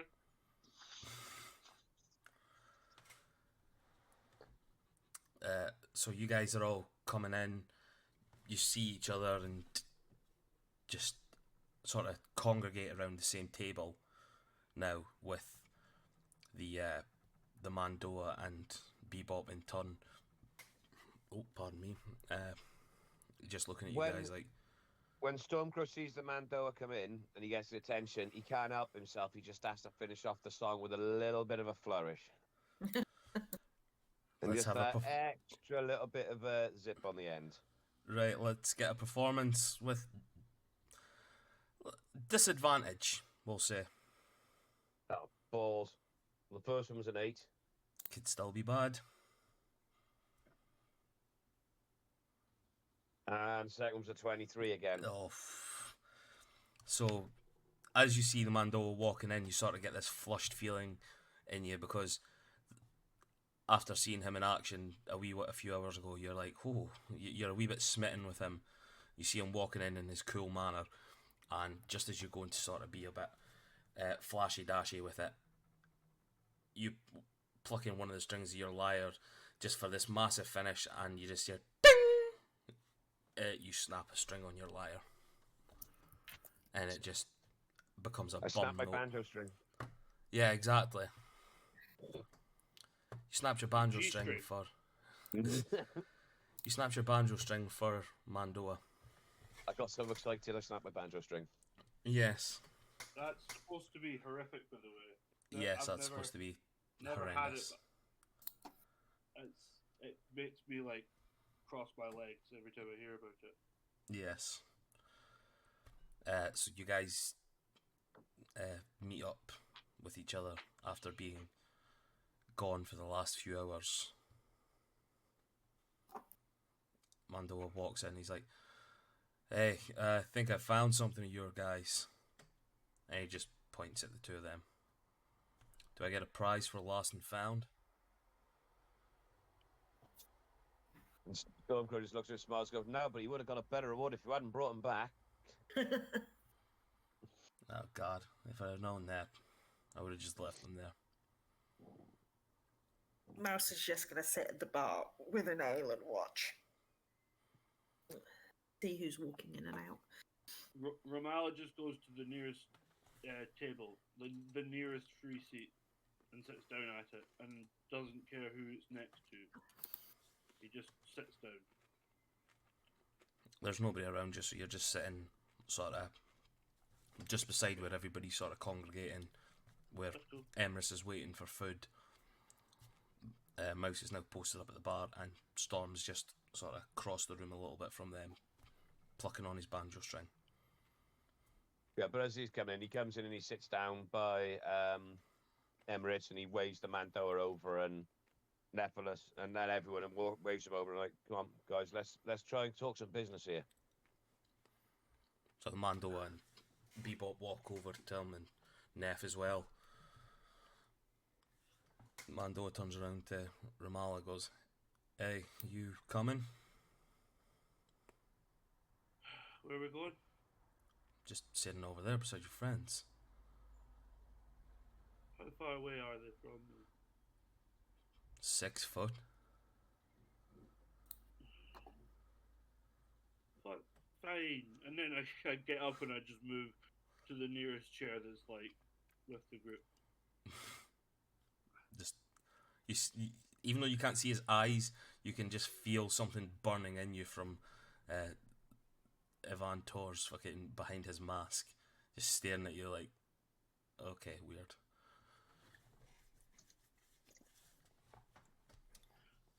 So now you guys have all got together. What is it you're wanting to speak about before anything happens? First off, just turn to first off, before we go anywhere else, just turn to Neff and Ramada and go, "Everything all right, guys? No problems? Everything sorted?" Yeah, you've been a while. You first or us? Do you want to hear our story first, or do you want to tell your story first?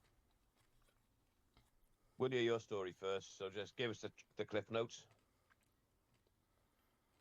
Okay. The same I guard that take I my was. hip.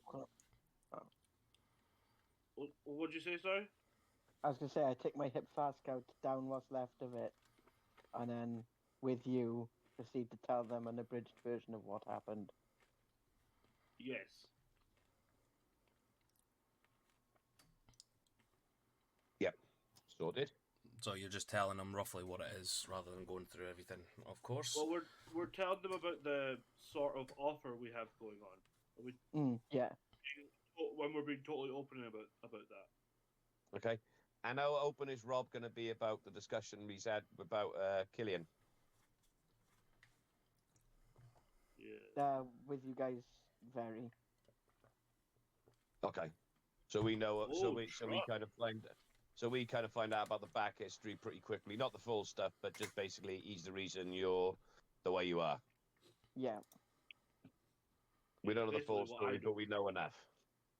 Yeah. Cool. So give me 2 seconds just while you guys are talking that. I'm going to chuck him in here because he's going to make a few thingies with this as well. So, and I want you guys to be able to see it so I can have a wee bit with it as well.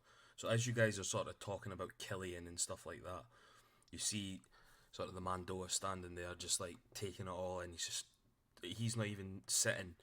He's standing at the bar sort of cross-armed and leaning against it.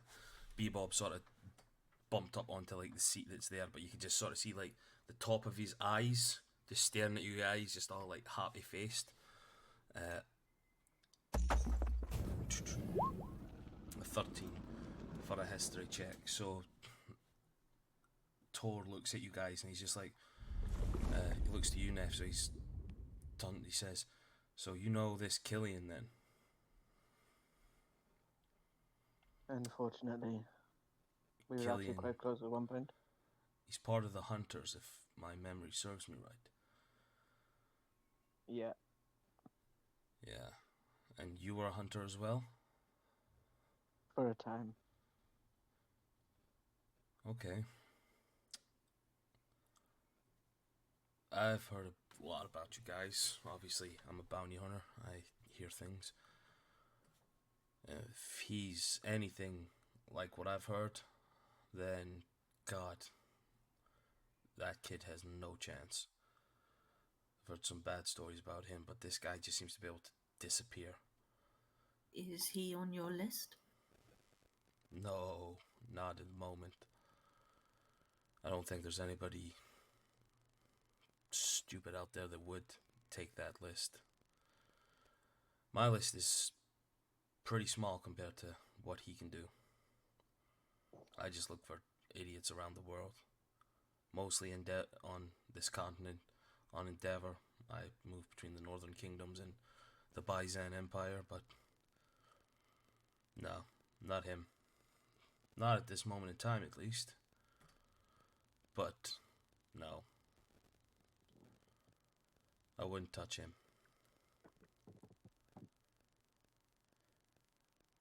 But I can keep an ear out for any information. That would be greatly appreciated. That's no problem. I'll pass it on to you any way I can, but I promise to speak to you all about what I know about the Iron Fist.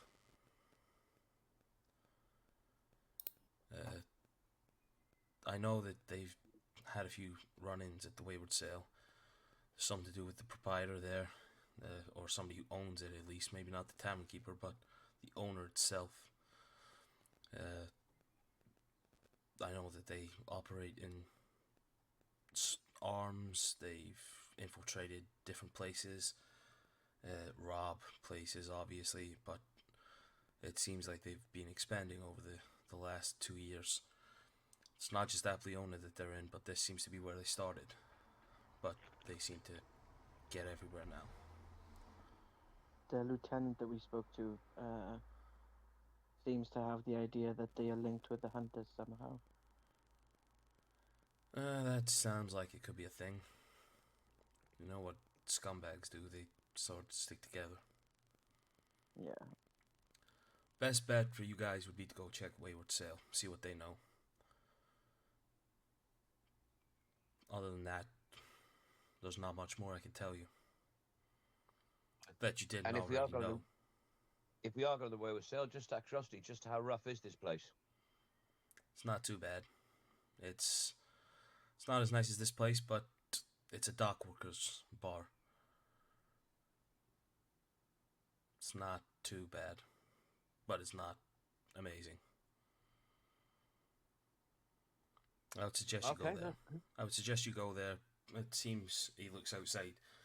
It's getting to the point now where people are probably going to be there. You can get some information. I've got a few leads myself I could probably run up, but at this moment in time, I would need to look it out first. I've got another name on my list that I've got to go check out before I head off. But when I do, I'll if this is where you guys are going to be hanging your hat, I can come back here tomorrow or the day after, whenever you guys are still here. Yeah, if you want to come back here tomorrow and meet my friends, that would be brilliant. We'll just try and find out a bit of information, stay around there for a few hours, and then we'll be staying here tonight. And then if you want to pop in tomorrow, we'll have another catch up then and see if you've got any more information for us. And also, we'll be the courtesy of passing on the information we find out as well. That's perfect. Thank you. That lieutenant that you spoke to, I've met him a couple of times. He seems alright. Doesn't seem shifty, if you get what I mean. Has a stick up his ass, but nothing too much. He was definitely quite uptight about giving us information. Well, you Can I would be make- in a place like this. Sorry. Mm. Yeah, go on, Sean. Can I make an insight check to see if Romala can tell that Stormcrow fancies the Mandalorian? The Mandoa. Sorry, the the man- Mandoa. Yes, the Mandoa. For legal reasons. Man, I'm just gonna call him Mando. I'm sure that won't upset anyone. No. Or you could call him his name. Can we call him Pedro. Doa? Ivan Tor. Ivan Tor. Or you can call him Doa, whatever. You call him whatever you want. But yes, make an insight check. Ivan. Make an insight check on Storm. You know what? Would it be fair to give this disadvantage, or I'd say give you advantage on it because you could sort of see with the way that okay? he was acting before that there's something there. It's obvious You're- to anyone who has eyes, Yeah. basically.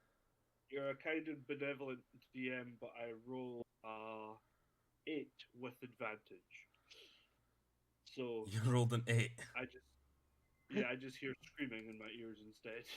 Yes. You're You take an F's roll. yeah, he's I don't like sober Rom because he Sober doesn't seem Romana. to roll very good. So- You could see that there's a little bit behind his eyes, but in your newly found sobriety that's now fucking you up, you're just not caring. You're just like, oh fuck Yeah. this. I seek the oblivion. Yeah, you just want to crawl up and die, essentially. Okay. So Tor turns around to you guys and says, "Well, me and Bebob, we're gonna head off just now, but you guys keep safe and try not to do anything stupid. Try not to damage yourself." And he just sort of gives Stormcrow a wee nudge on the arm, you know. And Bebop hops down off of his chair. Just you see a little clack on the wood. He goes, "Okay, bye, friends." And he just puts his hand up and starts waving to you all. And it was very nice seeing you all again. And Can just starts. as he's leaving, can I Don't make the go robot up to fart. him and... No, I want to pat Doa, Ivan. I want to pat Ivan on the back, and with my other hand, so with my right hand I'll pat him on the back. My left hand I'll show him the crystal that comes out the hand, and I'll do a minor illusion showing a picture of the guard captain that I was talking to, Liquor. And as Yeah. I'm doing that, I show him that, and in that moment that I'm showing that, I'm saying, "By the way, what do you know about this guy?" And I pat him on the back. I try to see if I can pickpocket him. Give a sleight of hand check. Okay, but I am attempting to distract him as well. Yes. Give Well, advantage I'm on just- it then, because you're doing a minor illusion. Okay, and I'll use the. So can I do a perception check at the same time? Yeah, go for it. Oh, you're such a narc!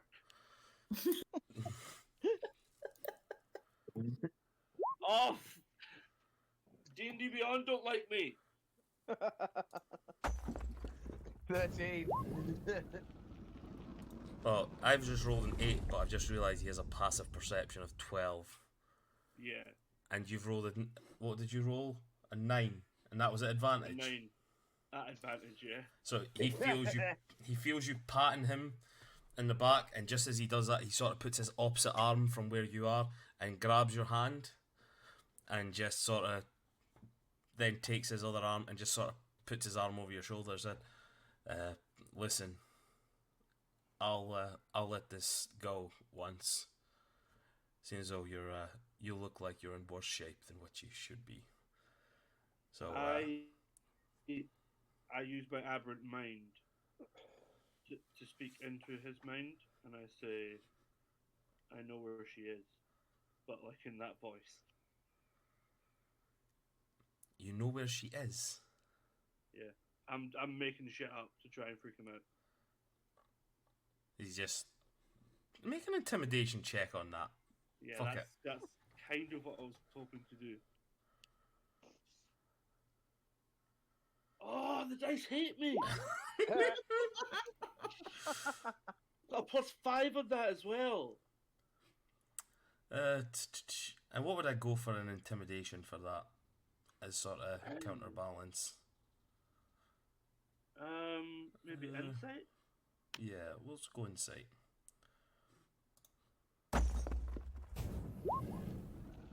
An 18. Oh fuck! He just looks, just looking down at you through his mask, and he just goes, thinking in his own head, going, "Friend, I don't even think you know where you are at this moment.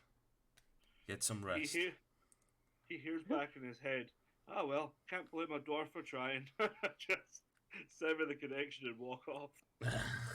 Yeah, Mandoa just walks away. He's like, "See you all tomorrow," or whenever, and just walks out with him and Bebop. Bebop once again turns around just before the door, and you just sort of sees waving little hand in the air, like a little kid would be like, "Bye!" But he doesn't say bye, he just goes, "Farewell, friends!" and just turns around and plods away. Is it weird that they would make a really nice family? No. So, what do you guys want to do? Are you staying around? In this time, Fug has come out with Emrys's giant half boar as well, I might add. Yes, Fug Lee comes out with his half boar and placed it in front of Emrys while you were all talking about your little thing. And in that time, probably about an hour and a half has passed as well. So you're looking at roughly about 3 o'clock by now.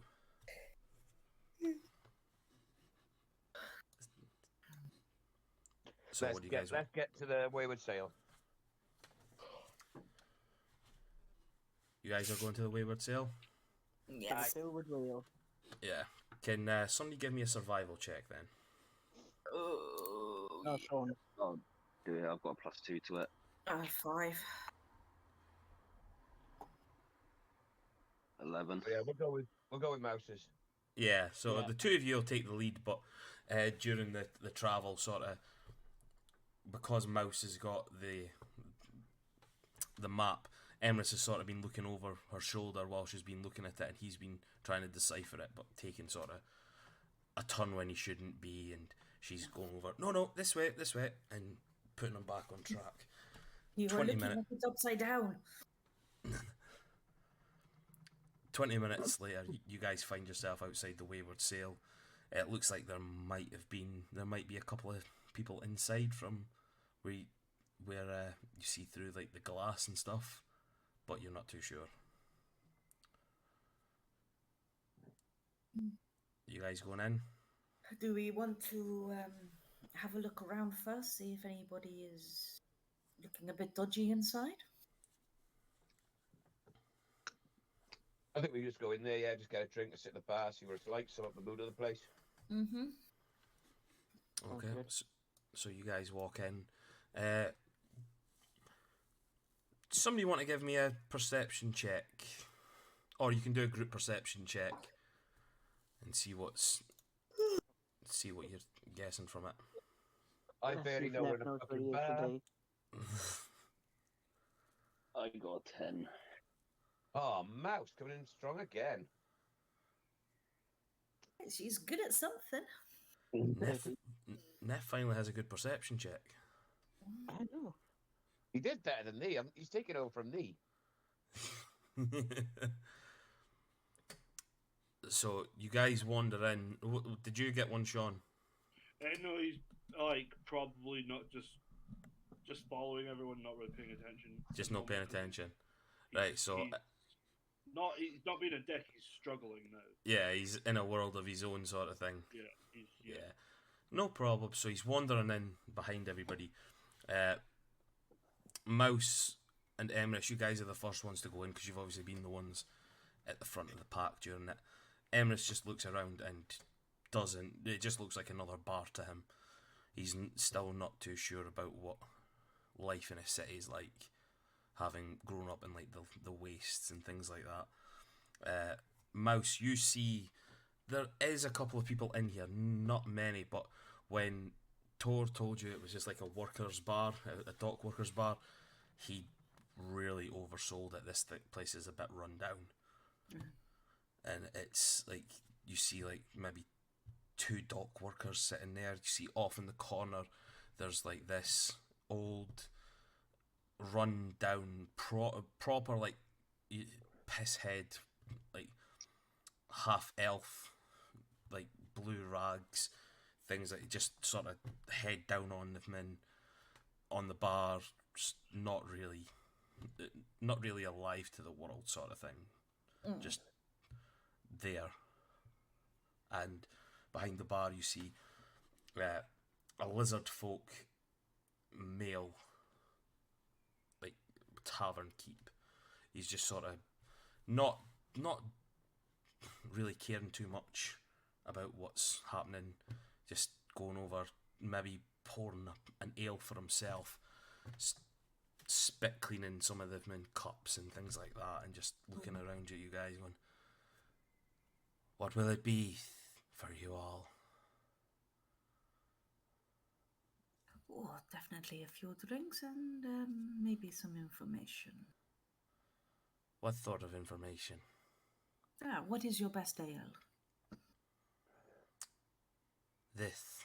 And he just sort of grabs a mini keg, puts a tap in it, and just pours it out. This thing looks like piss water.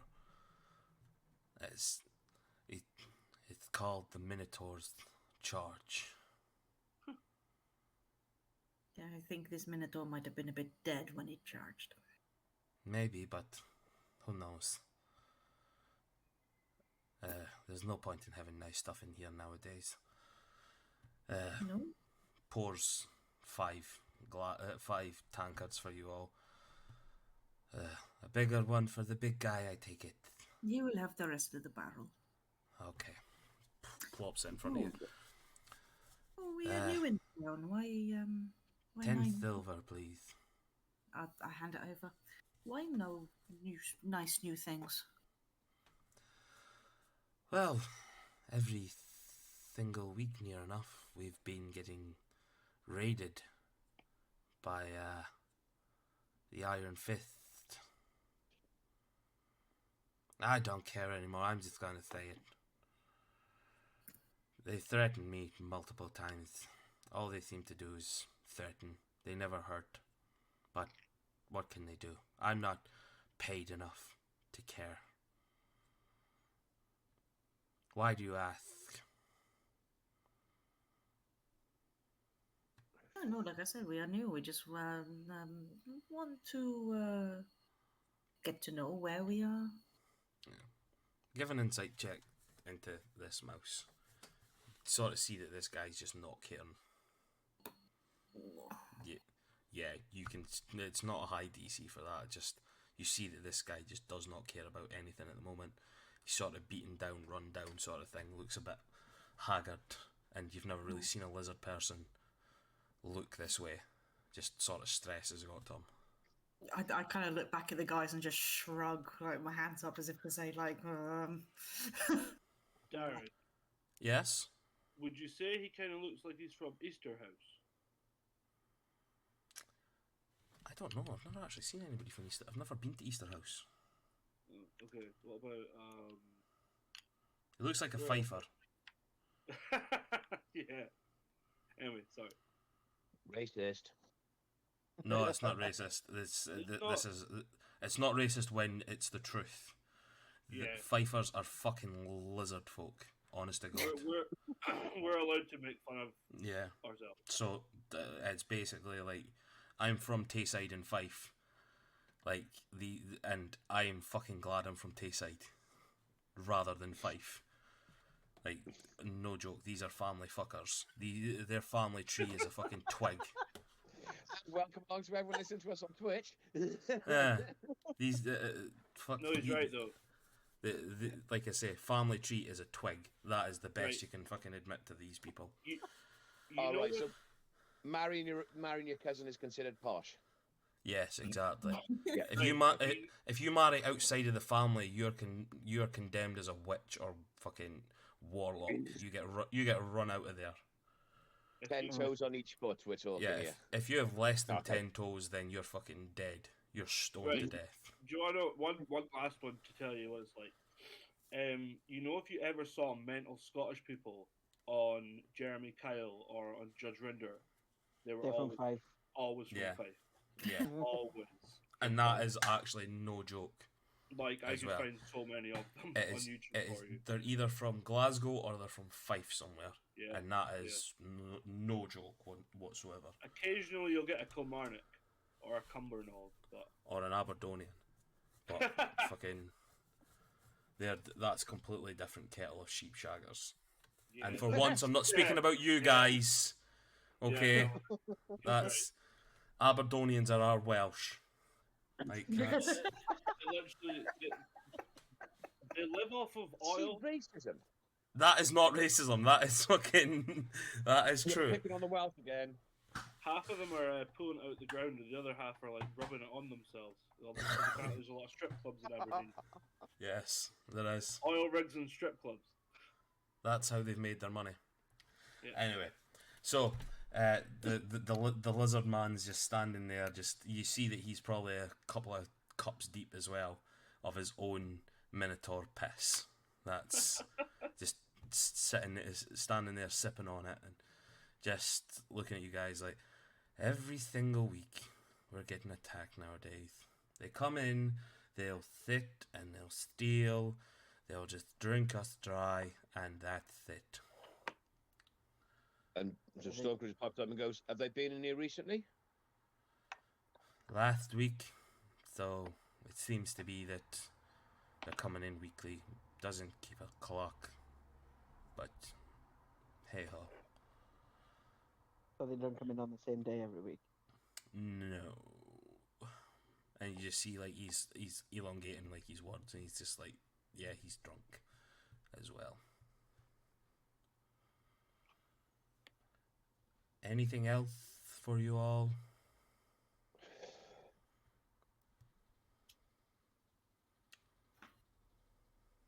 That's a Stormcrow just sort of nods at everyone, so like, well, let's just go all sit down. As you guys are picking up your drinks, and Emrys is picking up his keg, you just hear a boom. A door comes crashing open. Well, well, well. Look what we've got here, boys. Yeah. The gods have looked on us. How y'all doing after you killed our mates? You turn around and you see standing there the orc captain from the night that the Byzan caravan was attacked, with two of the fighters who were there at the time.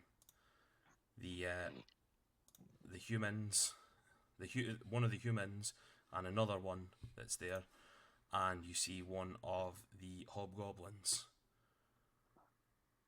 that was part of the attack. And with that, if you guys want to roll initiative and tell me where you want to be sitting, if you look at the map now. Oh, okay. I changed my dice and I'm rolling really well now. No, wait. Sorry. Do you want me to tell you right now?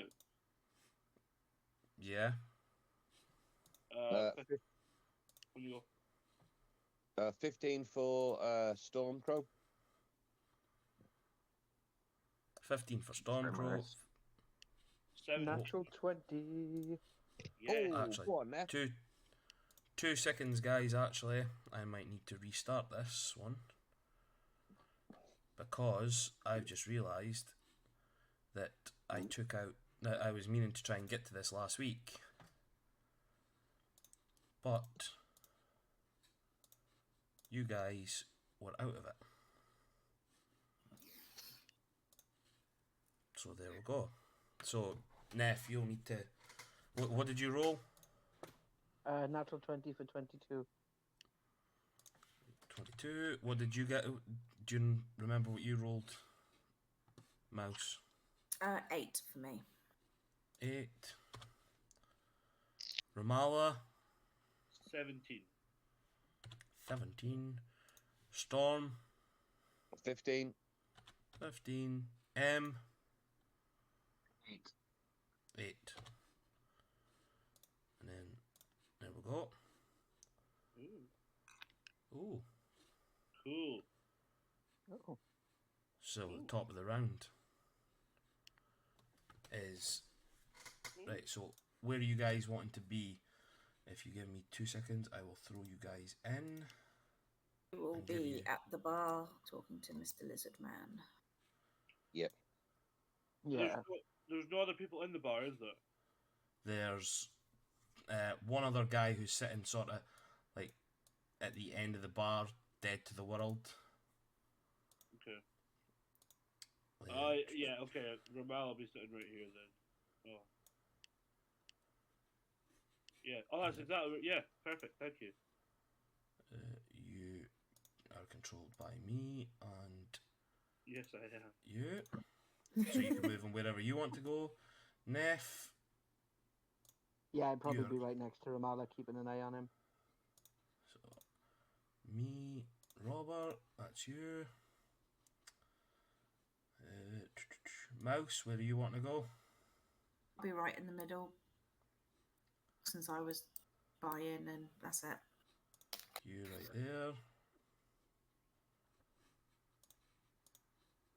2 seconds, just changing up this because I should have added you guys earlier on, but I forgot. Stormcrow, whereabouts you I'll want to feed the go? other side there. You okay there, are you? What's that me? Is it by just to the side of just offset mouse? Yep. Right. Yeah. Yep, that's you. Your name is Gareth.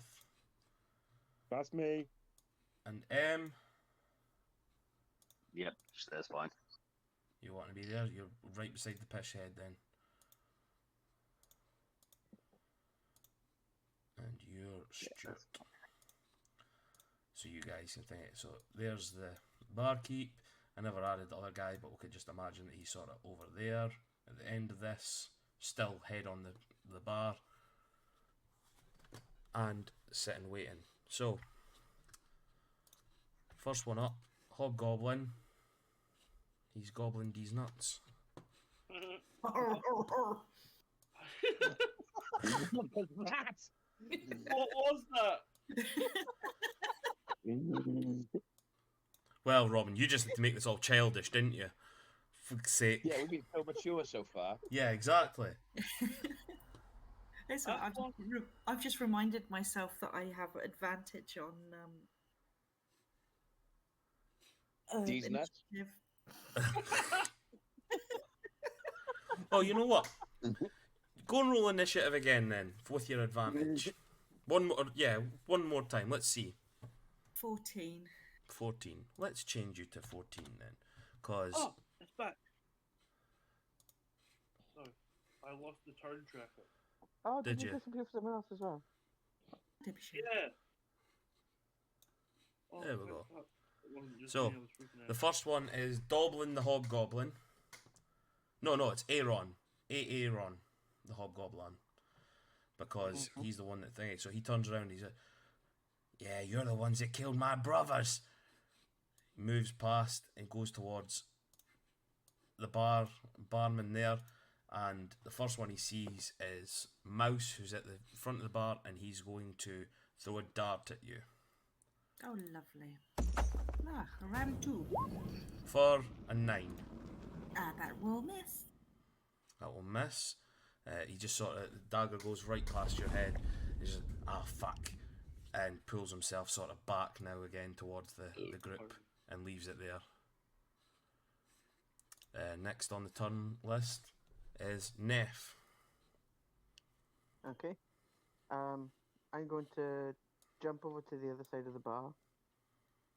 Right, you've got control of it, mind. So, or are you doing it on an iPad? Yeah. Can you do it, please, dude? Yeah, no problem. Going over there. Going over to the other side of the bar. Yeah, so we'll say what would that have used? 3 squares. 10 foot plus 5 for jumping up. We'll say 15 foot of your movement. Okay, Just I'll for- move another 2 squares to the left, so I'm like parallel to the end of the bar. So there. Yep. And I'm going to say, the problem is, you made it so easy to kill your brothers, and I'm going to make my sword appear and Eldritch Blast the hobgoblin. Nice. That's so cool. Yes. So roll for it. Yep. Actions.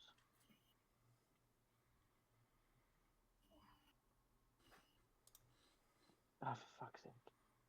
5. Oh, all right, cram. So as you blast this Eldritch Blast out of your hand, it just sort of takes a wide berth and just goes right over his head and the other 2 guys as well, and hits off of the wood at the side of the door. You just see here behind you the tavern keep. Fuck's sake! Stop trying to destroy the bar, please. And Sorry, mate. is there anything you want to do? Anything else you want to do? No. Right, Ramala, your turn. I just kind of like sigh as I get pulled out of the noises in my head, and I know like a bar fight when I hear one. So I get up and I say, well, gentle friends, let's resort to plan A. Kill all of them but one! And then I just,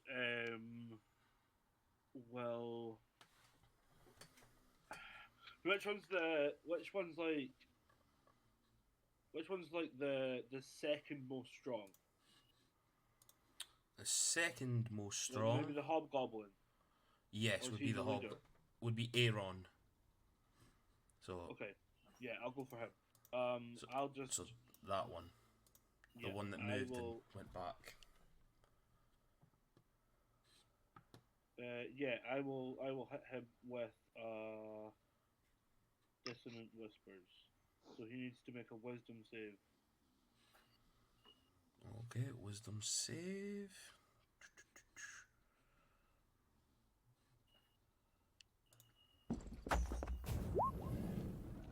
A 6. Okay, so he takes full damage. I'll roll it and do it maybe. It's too much, too easy.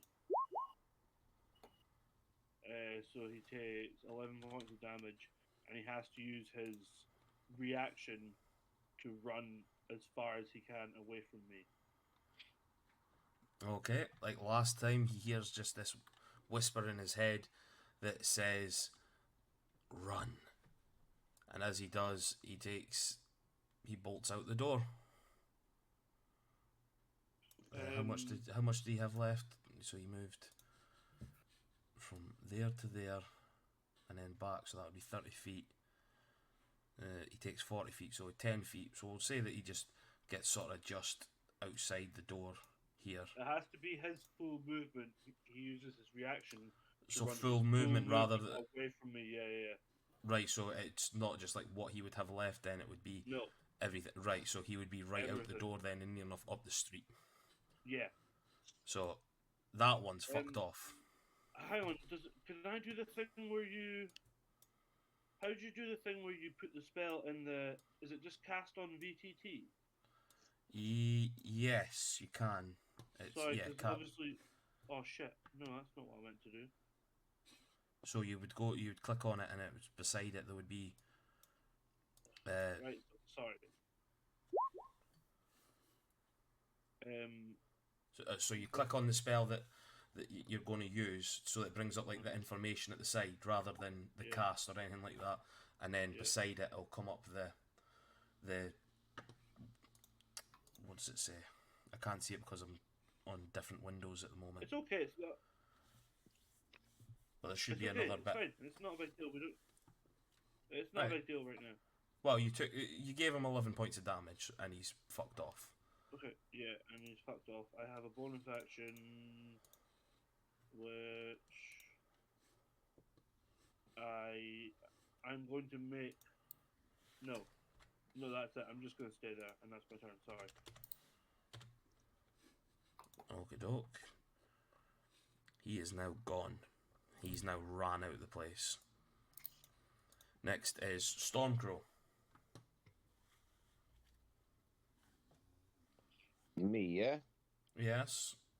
Stormcrow, right. Okay, so I'm going to use my 30 foot of movement to move over to just move directly to the side to get closer to those guys.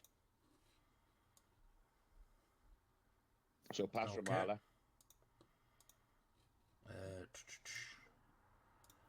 Are you able to move it, or you want me to do it? Can you move it? Yeah, I can move it. So, 30 feet, you're going to there, are you? That's it, yeah. I let them move it. Okie doke. And then the one who's at the bottom, then I'm going to throw my dagger at him. This one here, yeah? Sorry, I'm just on another tab there. Yep, that's the one. That one. Yep, that's the So- bandit captain. That's the orc captain. Yep, so I'm going to go with him. And that would be a 23 to hit. 23 hits. Roll damage. Cool. And then I can also get my sneak attack. So I can deal an extra d6 of damage. So that is 8 points of damage. And then the d6. So that's a total of 11 points of damage for him. 11 points of damage on the bandit captain. Yeah. So, as you throw your daggers at him, he just hits him sort of right in the shoulder above, in his right shoulder, sorry. He's, "Oh, you bastard!" And just sort of starts a way to yank it out, but seems to be catching on to like his leather armour on him, struggling to get it off. Is there anything else you want to do? On my bonus action, I am going to cast Bardic Inspiration for Mouse. Okay. So she you. gets an extra d6 inspiration die for every ability check, attack roll, or saving throw. Okey-doke. Perfect. Was that everything for you?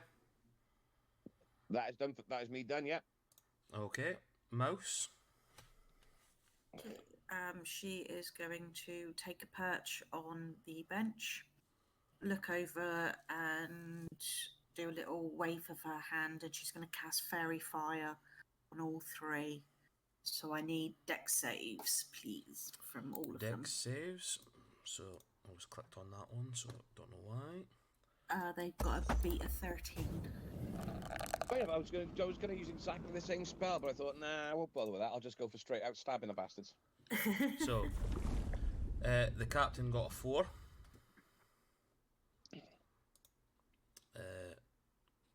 Dex save. That one got a 5.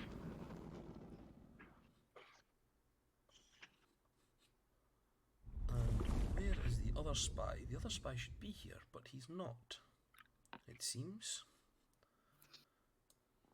And I don't know why. Well, let's just say he loses as well. Yes, I'll roll that as well with him. And he got a 3. He got a 5 as well. So all 3 of them lose. Okie dokie. They will start glowing slightly with like a glowing light.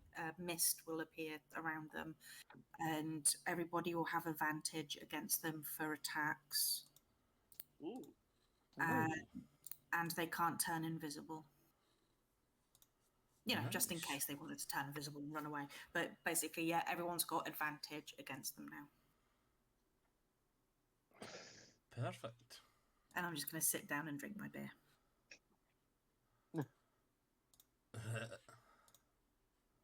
Right, I'm just putting Oh. little I'll look things around there. at Emerus as well and say, you go have fun, big guy.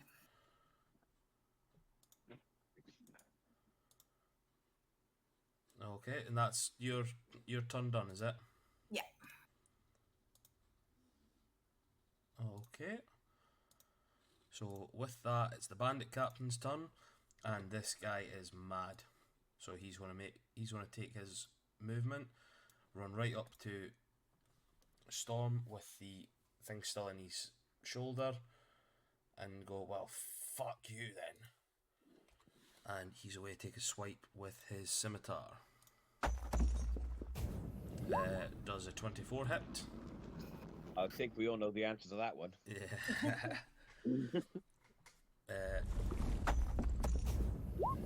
And he gives you 7 points of damage. Oh, fuck me. Right, okay. So he just sort of takes his scimitar out of its sheath and just in one fell movement just fucking swipes right up and fucking catches you across the chest, across like the strap that was holding your lyre to your body. He just misses that, but just like catches above it and just swipes it right across your chest. Draws blood. And he just gets himself ready. He's like, oh, I've been looking forward to this for days. And next turn is Emrys. 2 seconds. I just need to refresh my roll 20 because don't worry, it's working now. Okay, so I want to move to almost next to Storm, but the space closer to Mouse.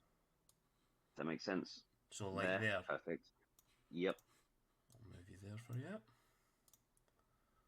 Okay. And then I am going to rage. On you go, mate. And if you can tell me if I can do this, I've still got my keg in my hand, and I just want to launch it straight at that bandit captain's face. Oh, yeah. Love it. Bandit captain, that one there. Yeah. The one in front of Storm. Yeah. Do you have any thrown weapons in your arsenal? I have my light hammer. Right. Treat it as a light hammer then. Take your attack roll with that, with your throwing roll. And you know what? Take it at advantage. No, just not that you need Okay, it. I'm not going to need advantage. So, Yeah. Oh, you're taking advantage anyway, aren't you? That's sorry, yeah, I forgot you were getting that with it. So 25 to hit. 25 clearly hits. Roll damage. So damage is 4. Okay, for some reason it's showing +4. So that as well. 8. That'll be your strength modifier. It'll be your rage damage as well. Oh, yeah. So yeah, 8 points of damage to the bandit captain. Yeah, as the bandit captain. Says, yeah, on you go. Someone see how flammable this alcohol is. As you sort of run up behind you, sort of feel the ground shaking. The bandit captain's focused on the attack on Storm and the achievement he's just made. He doesn't even see you throw this keg at him, and even though it's nearly empty, it still clatters off the side of his head with the force that you put behind it, and it's wobbled him. He can't really see much at this moment in time. Just, whoa, what the fuck was that? And now he's sort of drenched with this piss water, essentially. Is that your turn? Yep, that's my turn. Next one is going to be these ones. So this spy, archer, whatever you want to call him, is going to move up to the side there, just sort of in line with the door, and he's going to take a shot at Mouse. Pardon me. 30 foot away. He has a hand crossbow, so he's just in range for that. Oh, an 18. 18 hits. Oh, fuck's sake. 8 damage. So he just sort of, with you peering like over the top of the bar, he takes his opportunity just to, and same with where his bandit captain was hit with Stormcrow's knife. He sort of aims for the same bit, but sort of aiming for your head, but it just catches you sort of dead in the shoulder as well, but sort of at an angle from where you were sort of sitting, so it's sort of lodged like near enough vertically out your shoulder. Lovely. His next one, or the next guy, will go downwards. He's going to go there. I'm going to need to learn how to actually put the circle on these things, because it just doesn't seem to want to do it for me.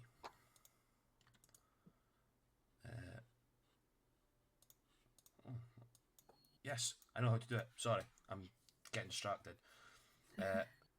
Sean, are you back yet, are you? No, he's peeing. So, this one, he's going to take a shot at Neff with his hand crossbow. 14?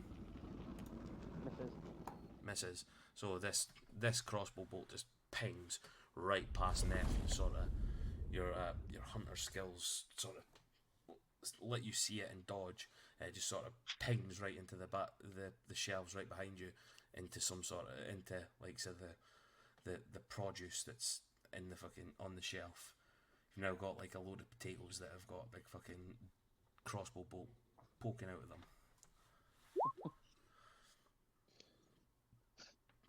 Yeah, so you should be sorry, Sean, for not pissing yourself. P-jug, man, P-jug. Yes, exactly. We keep saying it. What has to happen with your dissident whispers, Sean? What, to the person? Oh, like, Yeah, once the guy's run away, that's it. It's done. yeah, that's him done, so that's fine. Yeah, he can. So- Yeah, he can do what he wants now. Yeah, so Aaron the Hobgoblin is gone now. He's just fucked off. He's now being able to tell people that you've made it into the city if he wants.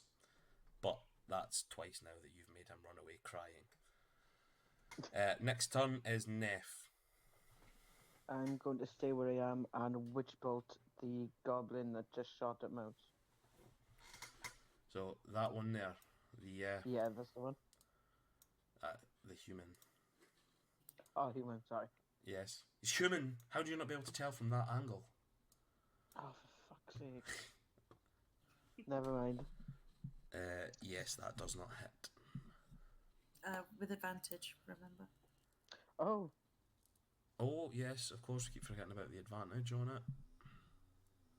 20, 30. 20. So that does hit. Woohoo. 13 points of damage. Oh, 13. This one is on his arse. This witch bolt has just hit him, and he is dropped to one knee. He's taken his shot, and in his triumph of hitting Mouse, he's not seen you, and you've just blasted him with this witch bolt, and the electrical currents just sort of. If you didn't see him taking a breath, you would think he would be dead, as it is. Nice. Is there anything else you want to do? No, I'm going to stay where I am. Yeah, you got full movement in that, but okay. Right, Rom. Okay. I don't really feel like moving out of my seat. I just look around and first of all say, "Any of you want to chase him now, or will we just track him after we kill these three?" Yeah, we'll track him. He can't get Track far. him. Okay, cool. I then use 2 sorcery points, so that I can, what's it called? Quicken spell. So I can cast a action spell as a bonus action. Okay. So I'm going to cast Mind Sliver at the main guy. So So he needs that to one give there. me an intelligence save. An intelligence save. 16. You bastard!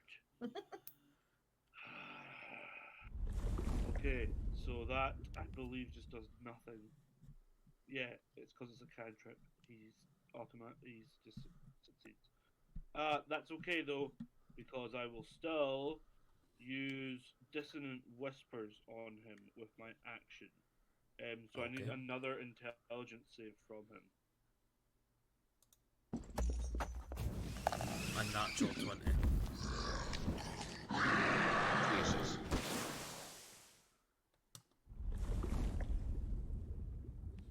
So What are the fucking odds? yeah, he's just rolled that. This bandit captain just hears your voice in his head and just turns and looks, goes, not this time. And he Sorry. just has this. Yep. I missed everything. I missed what he rolled. Oh, a natural 20. Oh right, okay. So Yeah, he rolled natural 20 on that one. hang on. Okay, so with Mind Whip, stuff still happens. It just isn't as good. Moreover, on its next turn, on a failed save, on a successful save, the target takes half as much damage and suffers none of the spell's other effects. So I'll roll Yeah, roll. 7 plus 3 is 10, so 10 half to 5. 5 damage. So he takes a bit of And- damage. You see him yeah. sort of look like he shivers and jolts a wee bit and just turns it, not today. And he's still Clever one. focused on the fight with Stormcrow. Yeah, so Well, I am up next, correct? After Rom's finished with what he's wanting to do, yeah. I'm just gonna move down here and kind of crouch down behind the couch. And that's me. Are you trying to hide her, yeah? Or So do you just... I'm just crouching down for a bit of cover. Okay, so you'll get half cover from now on, won't you? Yeah, up Yeah. to you. Depends what angle they're at and stuff. Yeah, up to you. Well, from where they are just now, I would say you would get half cover, so... Stormcrow.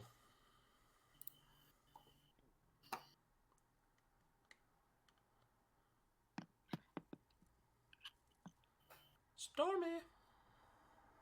Yep. So, right. So me up next. So, what I'm going to do is I'm going to take a step backwards, Okay. Now, and he'll have... what do you call it? Attack of opportunity. he will. You're right. So, I am going to go for stabby attack with my other dagger. Okay. Make a roll. Which would be nat 20, baby. Woohoo! Oh, Yes. right. So, what was my rules on Nat 20 again? I You made a said, rule. Full damage plus a dice roll. Yes. I believe. So, full damage. So, whatever it is you get with that plus a dice roll. So it's 2d4 plus 3. So that's... What's 2d4 plus 3? So, that's 8. Oh, no, 2d4 is 8 plus 3, that's 11, 11. plus a dice roll. Plus, I get to use my sneak attack as well. Yep. So what dice? What do I roll? Do I just a d6? Yeah. Yeah. I would give full And with if you that as scroll well. down- if you scroll down where it says actions to the bottom, it says special action. I think it'll tell you there if you ever. No, I meant for the other dice roll I get. With for the with the sneak attack. no, with this not with the sneak attack. I said I get the full damage plus another dice roll. So is that a dice roll with a d4 or a d6? So, as in the other, so it's what your damage will be, if you know what I mean. So if it says your roll for the dagger attack is 1d6 or whatever it is, then you roll that as well, plus your modifier as well. Right. So sorry. So the thing that came up, they came up with 1d4 plus. It came up with 2d4 plus 3. So it's 1d4 plus 3. So that's 7. And then I Yep. get another d4 and a d6 as well. So that was 7. And that was another 4 points of damage. So what's that? 15. Sorry, no. So Right, because it automatically doubled my damage when yeah. I rolled the nat 20 on here. So it'd be 7 points of damage plus 4, so it's another 11 points of damage. So 11 points of damage overall.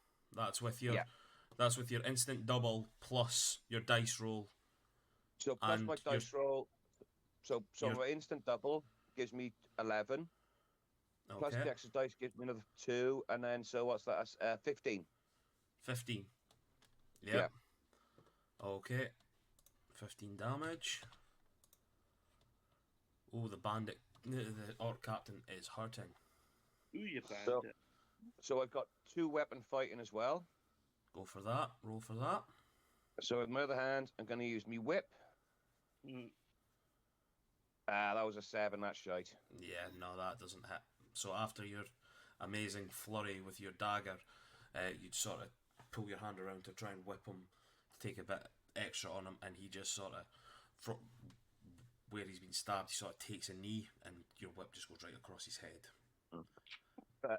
Now I'm guessing this is going to be a no, but because can I use my blade ward cantrip? What is the thing with that? It's an action, isn't it? Yeah, Yeah, it is an think action. it I would thought be it an was. action, Yeah, no worries. Yeah. That's fine. So with my action there, I'm going to use my bonus action because I've got 2 slots of it. I am going to use my other bardic inspiration for Emrys. So again, it gets an extra d6 for the next 10 minutes. Thank you. Okie doke. So just remember that. You get an extra d6. Is that on damage? On any ability check, attack roll, or saving throw. Okay, awesome. So a D20 roll, basically. Yeah. Yep.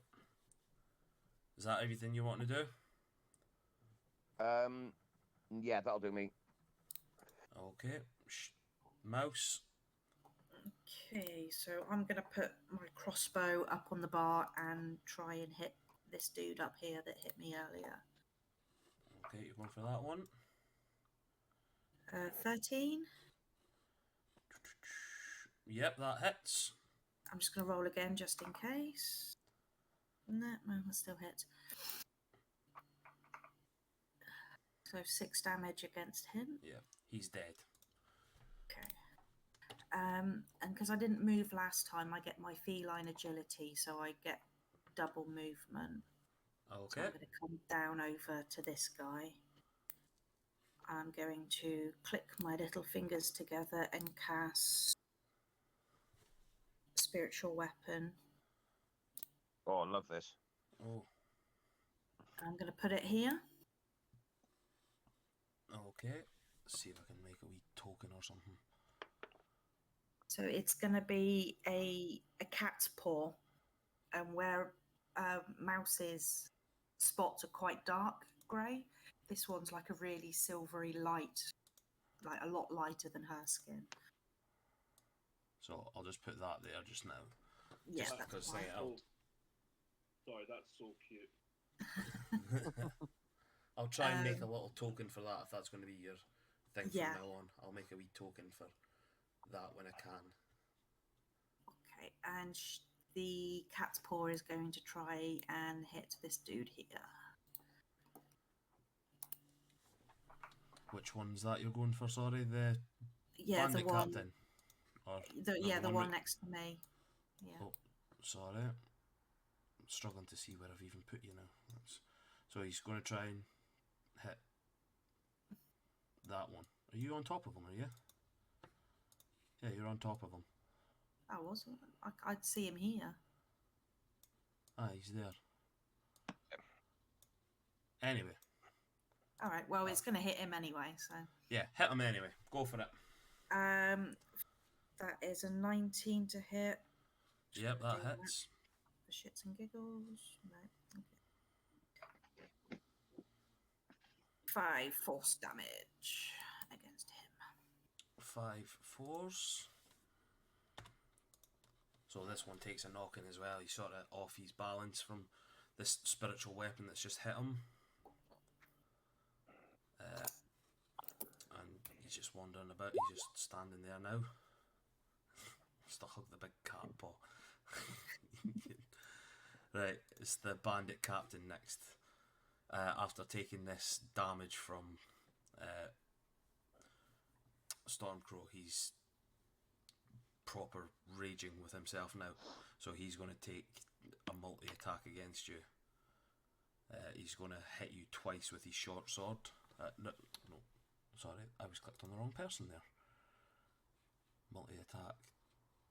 He's not taking this very well, really, is he?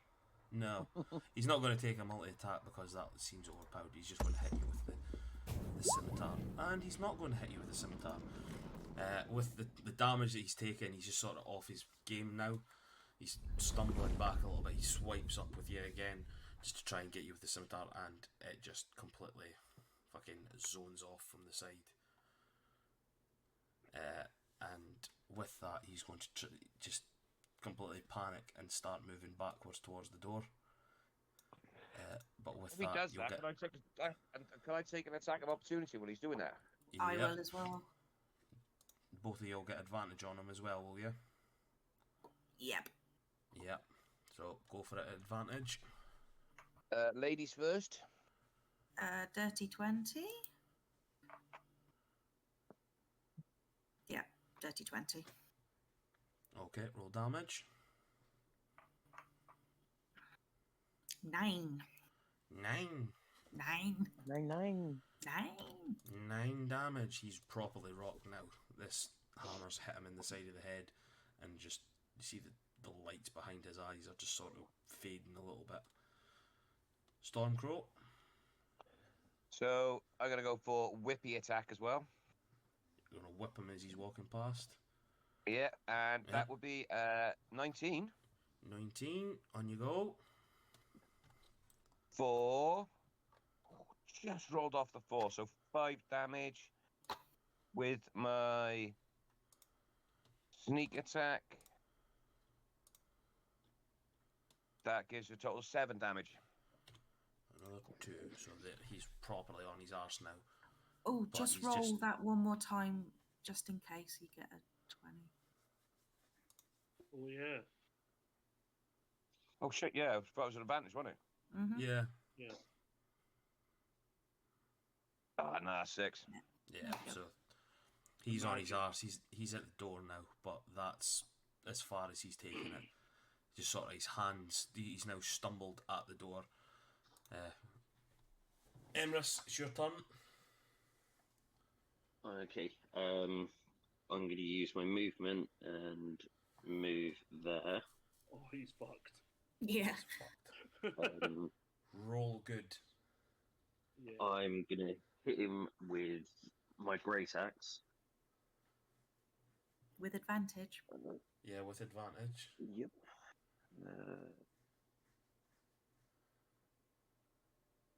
20 to hit. 20 hits. Roll damage. 7, 7 damage. and as I swing at him, I just shout, "We have unfinished business."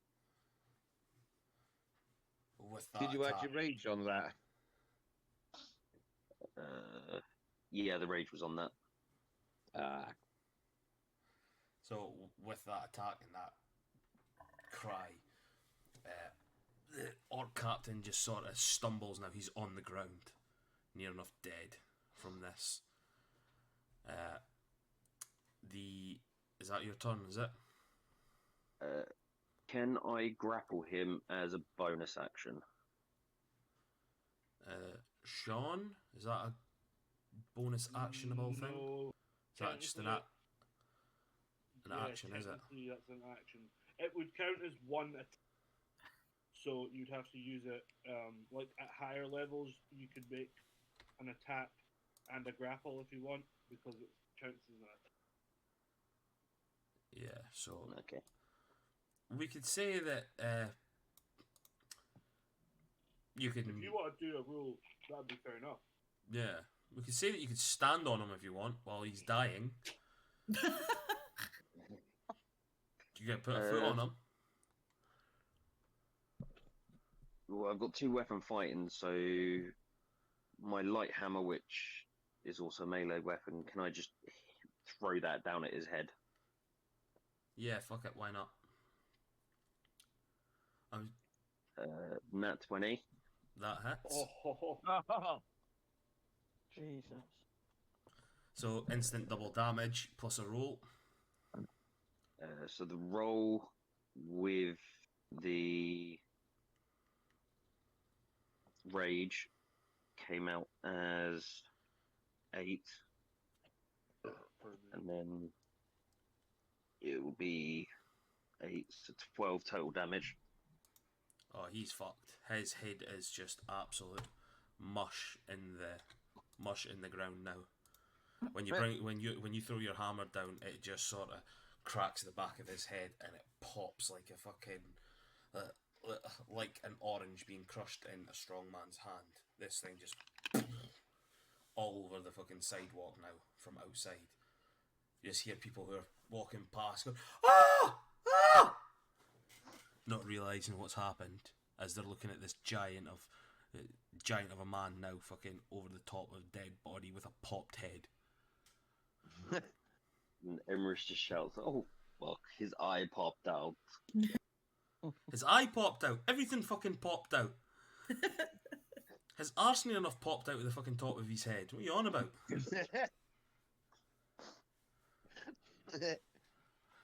Is that everything for you? Yes. The last spy, the last human in the bar looks and sees what's happening. Sees what's happened to his comrades. His friend dead off in the corner. One of them's ran off and abandoned him, and the other one's now, his captain is now head absolutely destroyed on the ground. He puts his weapons down and he just says, "No more, no more, please, please, I don't want to die." And that gives up. He puts his weapons down, gets on his knees. That's his turn. What do you guys want to do? am I allowed to talk at this point? Yeah, of course. Well, the thing is, pal, the plan was to kill everyone apart from one. And one of them's got away, so it's easier to kill you. Unless you start talking. Now. Are you guys want to continue, or do you want to talk to him? Neffy's turn. Neff, your turn.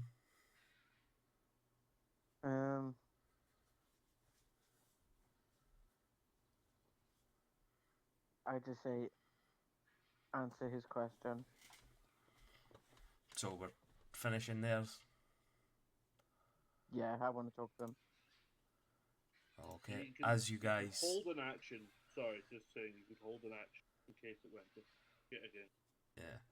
So Yeah, I'll as keep my you blade in my hand and hold an action. as you guys are speaking to him, telling him to ask questions, you just hear... make a group perception check, actually.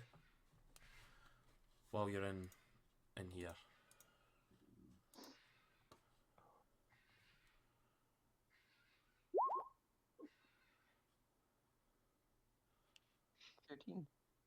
Yeah, so so everyone 6. except Stormcrow, because you're sort of dealing with the damage done to you, the hurt and the pain hitting you. Everybody else, you start hearing the sound of quick moving. Those sounds like plate, metal scratching on metal. You all turn, especially Emrys, seeing as though you're right at the door. You turn and you hear, "What the fuck? Stop! Get on the ground!" And you see a couple of halberds sort of pointing in now at you, Emrys, especially seeing as though you're at the door. By order of the Liege Lord Gashwin, put your weapons down! And that is where I think I'll finish up tonight. Seems You fair. guys- I swear You to guys- God, these guys better not, like, none of these guys better be called Giles.